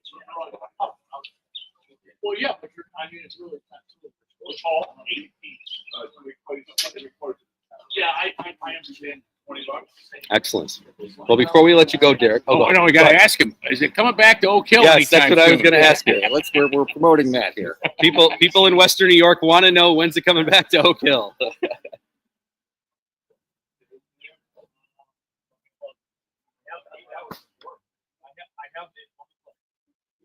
Well, that's the format. Then you can do that. You know what I'm saying? So, format is.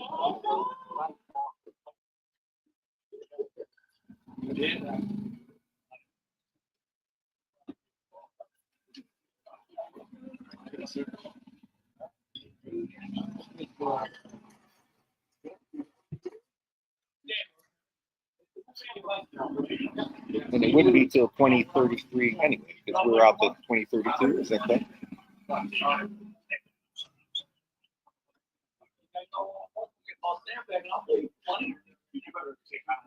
18 strokes. The way goals. I played with the goal. I put on the rest. I wonder why you had to. So, no. We're going to use just like Lee. Thank you. Awesome. Derek, we appreciate you coming on this morning. I know that it's a busy week. I wish you the best of luck with the remaining days here in the event. And thanks again. All right. Awesome. Thanks. All right. Derek Sprague, the CEO of the PGA of America, joining us here on Tee to Green. That's a good his answer on Oak. I know he's not going to come on. He can't announce it. No. That would have been amazing. That would have been, I know. It's right on TV. That's right. I think he did. Let's tweet it out. Yeah. Start a rumor. Well, no, listen, I appreciate him giving us an honest answer. Hey, we are seriously considering. We are looking at it. So, like, why not? It was a home run, right? Everybody worried about what was it going to be like in May there. I mean, we had Saturday was bad weather. Hey, look, I got bad weather right now in Charlotte, North Carolina. Yeah. So it can happen anywhere. And the response that the Western New York golf fans did by showing up in droves there. Well, also, they know how to run these events. That's huge. Yeah. That's huge. And they have the infrastructure for it. You need the infrastructure. You need everything around it. And the community support and the corporate support. And it's all there. And part of your question, you have the Masters, the same course every year, the rotation, the Open.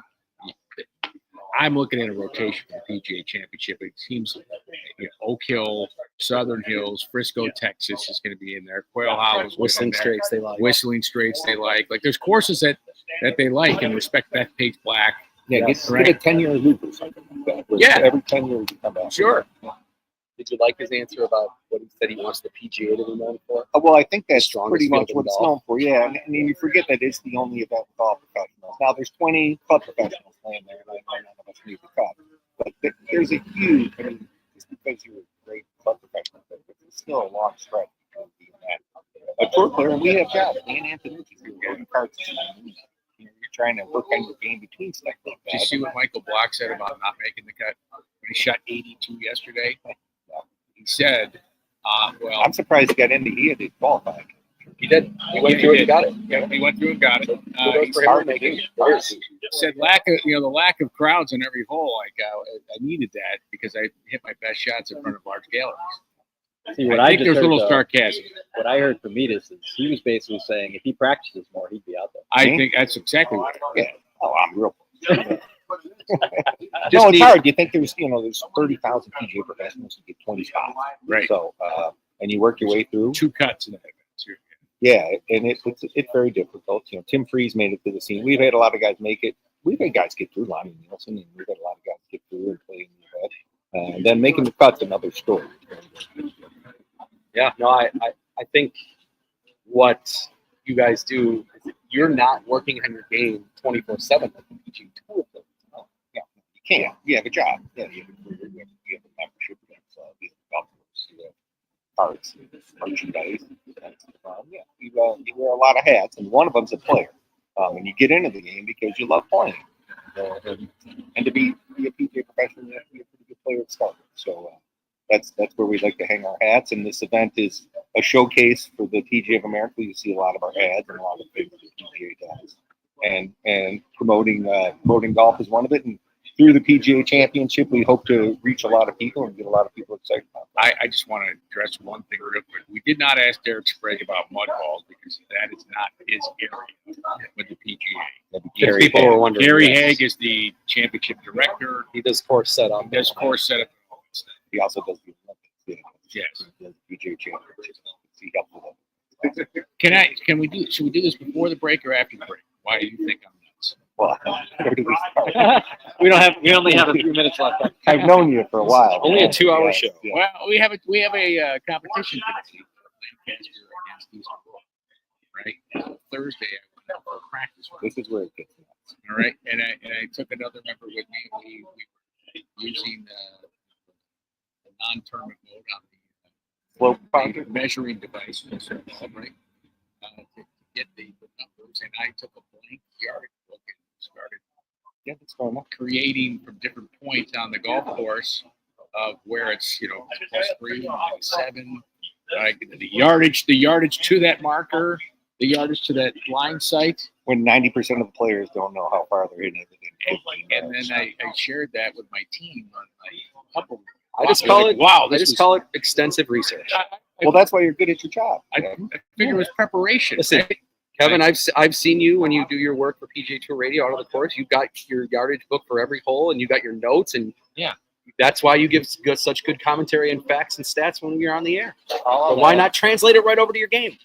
As long as you're not doing aim points. Oh, no. You're fine. Dude, You're fine. yeah, I don't do game point. A lot of good players make a lot of putts without using aim. That's correct. Okay, we're going to take a break. When we come back, first question when we come back, McIlroy made the cut on the number. He's +1. Does he have any chance to win? We'll start with that when we return. We'll run through the full extensive leaderboard when we return and see if our picks are going to hold through the weekend here. Brian Koziel, Kevin Sylvester, Jeff Blank, PGA Pro Jeff Menis, and again, big thanks to CEO of the PGA of America, Derek Sprague, for joining us this segment. Hope you enjoyed that interview. We're live at Niagara Frontier Golf Club. You can call Tim Engel, 716-745-3329, extension 200. If you want to get membership information, come on up to Youngstown and check out the course. Back with more Tee to Green from Niagara Frontier right after this on WGR.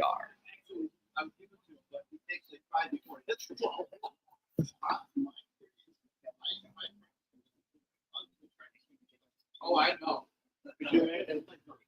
Derek was great. That's good. That's good. Yeah. He's a good dude. Like, literally. Yes. a good dude. Did the Leafs win last night? I didn't see. They did? All right. 2-zip. Who's that? Yeah. Okay, so game 7 now? Game I haven't 7. found too much. Yes. Very good. Oh, well, hey. Oh, that's awesome. Thank you. Yeah.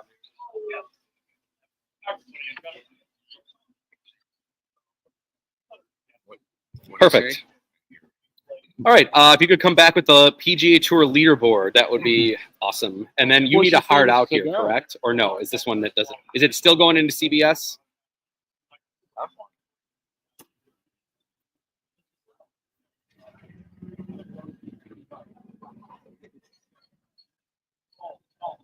Fan of the Cuba Cuba. I used to be a big I used to. Yes. The Game Breakers $1 million lock. Yeah. I mean, I'm not out there. Yeah. But I used to, back when I lived in Charlotte, Hardest Black Label. Oh, okay. That's a freaking T-bone cigar. All right. What time do you need me out? Do you need me out before 9, or do you want it to be earlier, or what would you like? Yeah, now they're like bourbon dip and all this stuff, but that's. Okay. I'll try for 55, I don't 56, know somewhere why in we there. don't. Well, we don't have any like. Gotcha. You got it. Don't go till 9:02. I gotcha. It's a good problem. We don't have any room for Yes. Okay. sponsors. All right. But, like, LPGA how the hell we do not have a cigar champion. That would be sponsor, fantastic. right? It's Yeah. ridiculous. Wow, we're going to have to stream and stuff. So I get them on there. want to say brief conversation with Rob, right? So, yeah. No worries at all. Yeah, you come back with the after you play the liner. If you want to play the Vegas soundbite, since you got it, we can do that too. We can do both here. Yeah. That'd be great. He used to have warehouse pavement there. He used to have, I don't know if you guys have. I don't know. I've heard the name. But I'm like at the OP Invitational, hey, you get to go pick out, cigars.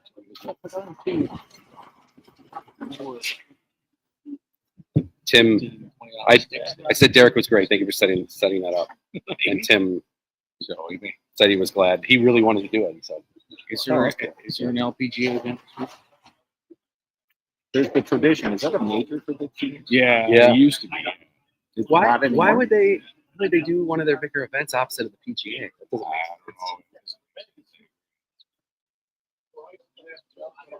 There is no event this week. There isn't one? Hang on a second. Hey, we got another fun car.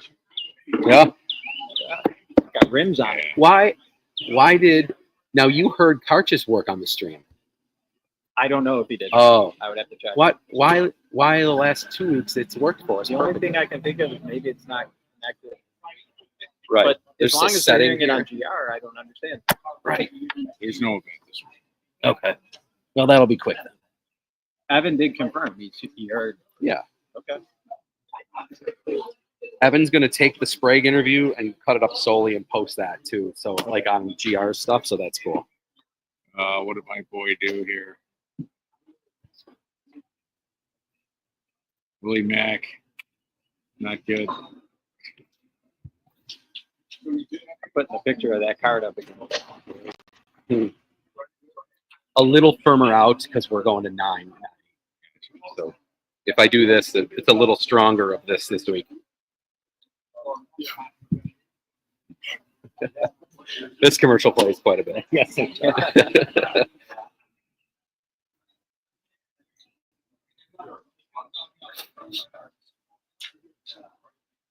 No. Just in It's on general, YouTube. it's on the station a lot. Either that or it's so catchy. You just remember. It is catchy. It works. The point. Evan, you heard the callers okay, right?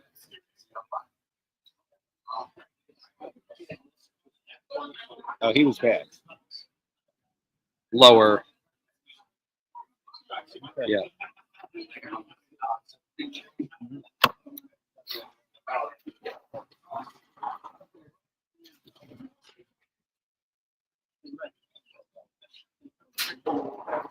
Yeah, Ryan's signal wasn't good. I'll tell him today. Yeah, give me your phone. I will. Like, come on, dude. You're PR guy. You gotta get a good signal. Professional.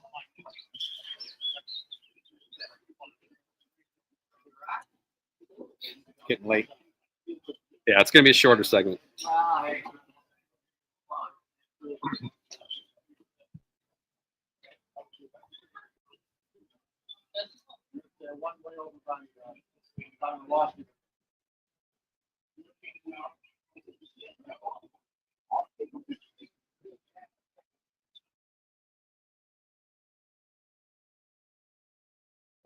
It's all right. Well, we cut that last break short. Yeah, we didn't do Because that. Derek called. But that's okay. I didn't want to make him sit through 3 minutes of commercials. If we have to have a 3-minute segment, it's fine. Yeah. Okay. We just quick in general, everybody here. We only got like a 3-minute segment. We got to do that. Yeah. Leaderboards. I'm going to ask you the McElroy question, and then I'll just say who's going to win.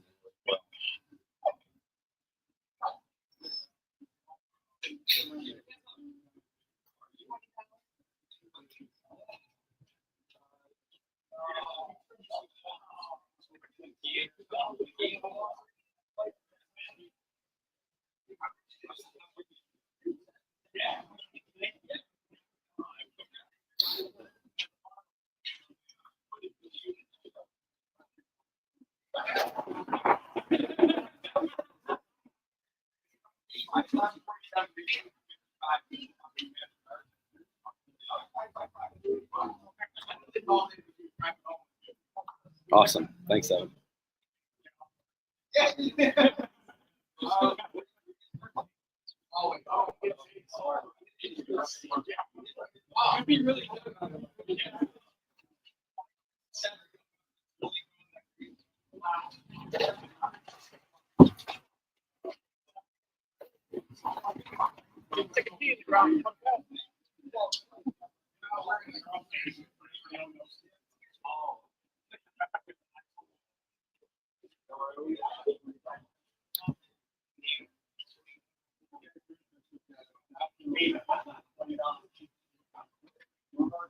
you.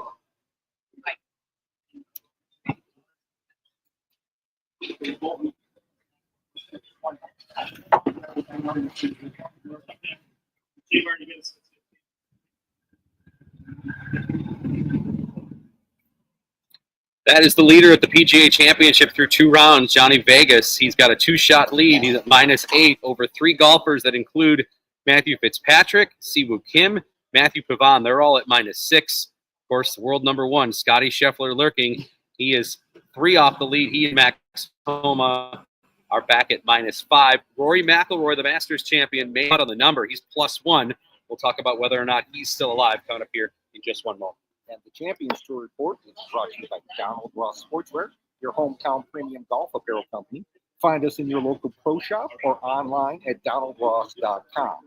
This week's event is the tradition, one of the big ones for the seniors, and the current leaderboard has Richard Green at 13 under, ahead of Stephen Alker at 12.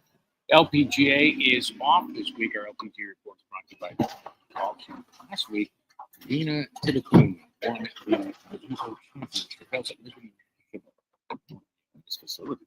Yeah, it's a pretty cool place. It's on an old landfill. And it's got a rocket ship for a clubhouse. Nice Manhattan. Nice views of the skyline for sure. All right, I mentioned before the break, McIlroy made the cut on the number. He's +1. He's 9 off the lead. Is he quote still alive? Well, yeah, of course he's still alive. He's going to have to go 64. Maybe. I don't know. He's going to have to shoot something low today. It's going to have to be 64, 65, I think, today to put himself in contention. It was interesting. He did say last week that look at the golf course because it's exactly the same as the same sight line. It's like the rough, slightly juicier, but If anybody could do it, he can. That's but correct. he's on life support. That would put him at 6 under if he shot a 64 today. He's got to find his driver.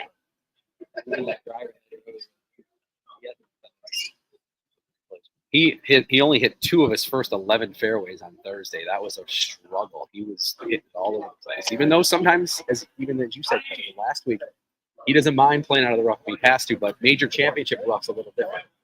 yeah, it was pretty thick actually. It's a pretty club. Yeah. But yes, it is a little different. I mean, this he's the best driver of the golf ball of this generation. He's the best I've ever seen. Yeah, he's the best driver. 34. Well, he could get it the next 2 days. Yeah, he's the best driver. Yeah. Listen, I still think Fourth out of 100. subconsciously, man, like he just achieved one of the most unbelievable things in golf to win the Grand Slam, third Grand Slam. So subconsciously, like a little edge off. See, I thought it would take the pressure off, and therefore he could have just went freewheeled out there and played great. But we never know. That's golf, right? You never know what's going to happen. Yeah. There are 16 players. If I take the top 16 right now, these are the ones that are within 4 shots of the lead. Only Scheffler has multiple majors. Only Fitzpatrick is the other one with a major. So will we see a first-time major winner here? Well, give me within 5 shots. Which would the only other person that throws in that's won a major out of all the 3s is Bryson. So now, listen, you got pressure. Who's Johnny Vegas playing with today? He's playing with Pavon. You know what? That helps, I think. it helps them, but I'm telling you, that's a final group that will not be the final group. That's my prediction. I will agree with your prediction. I mean, I like the. I know he's had a really rocky year, but he seems as though maybe he's got it here going. He's comfortable playing. You know what I mean? Like he's played well before, so it's not like Scheffler's a winner from behind. Right? That's how he wins. You can do it. And that's what's going to happen. It'll be 2 back. Gentlemen, good morning. Tim Freeze, by the way, just texting me from Quail Hollow. Of course, he was on the show for yesterday from Glen Oak. He says, weather in the area, they're delaying the start. Round 3 going to be off split tees, 1 and 10, groups of 3 now. Oh, there you go. 11:43 through 1:55. They're revising the starting times that they're publishing shortly. So now the leaders will go off the leaders will still go off 1, but not till 1:55 is when that's going to start. So it's going to be a little bit later, but now groups of 3. We are playing summer rules. And Fitzpatrick, yeah, because he was the last to post. Also, ball in hand. are using our golf genius scoring today. Yeah. And You have given, when we gave you Fitzpatrick's a scorecards, fast we're player. going to ask I you put to Scheffler in switch the second scorecards highest with group, your but playing opponents. There you go. On the bottom of your With Homa. scorecard, By you'll the see way, a scoring strip. That's where you can keep your own team score, That's going and to you can check that score with your playing He opponents doesn't after you're done No, playing. it does not. Everything annoys On the That's true. scorecard, Yeah, that is also true. ID number. I'm That's not the rooting golf for him. genius ID number. all right, who wins? If you feel comfortable, We you gotta can go. bring that up on your Sure. Golf Genius app. And if you'd like to place your scoring hole by hole I on agree. that, So I'll go you'll with be able Homa. to Just see to a draw it. We're going leaderboard. split We also have distribution. that on our For TVs guys? inside That's the what we're restaurant. trying to. I got Okay. nothing from Tim on Very that important, as you of this need to moment, put but a it does score say down dangerous for both weather. players. Anyway, And they're putting out This their is shotgun. for Gin, for the Gin handicap right. system. yeah, big So thanks if to a player Dana picks Antonucci up, and just put Tim down the Engel, score the that you think G that on they here. would have Hey, if you made. want to get membership You need to have a information, you can score call for Tim each Engel, player. 716-745-3329, extension 200, or you can Everybody is email him, checked in. Timothy Engel, We have Engel with an E, 34 teams at playing Niagara this Frontier year. Golf We'd like Club. to wish everybody luck. Thanks to Evan DePasquale back in our Start Amber heading out to Studios. your Thanks to sign everybody here over. at Niagara Below the Frontier. sign, If you start go watching playing on our about 5 stream, minutes. on X, on YouTube, on Instagram at T2G Buffalo, we're waving goodbye. Yeah. That Ohio Steakhouse, if he wants to tackle something. Yeah, I think he will. He may. He could. He looks like he played linebacker there. For Jeff Blank, Kevin Sylvester, PGA Pro Jeff Beatus, I'm Brian Colziel. Enjoy the weekend of the PGA Championship, and we'll talk to you next week. We'll be not too far from here. We'll be at Willowbrook Golf Club next Saturday at 7, right here on T to Green on WGR.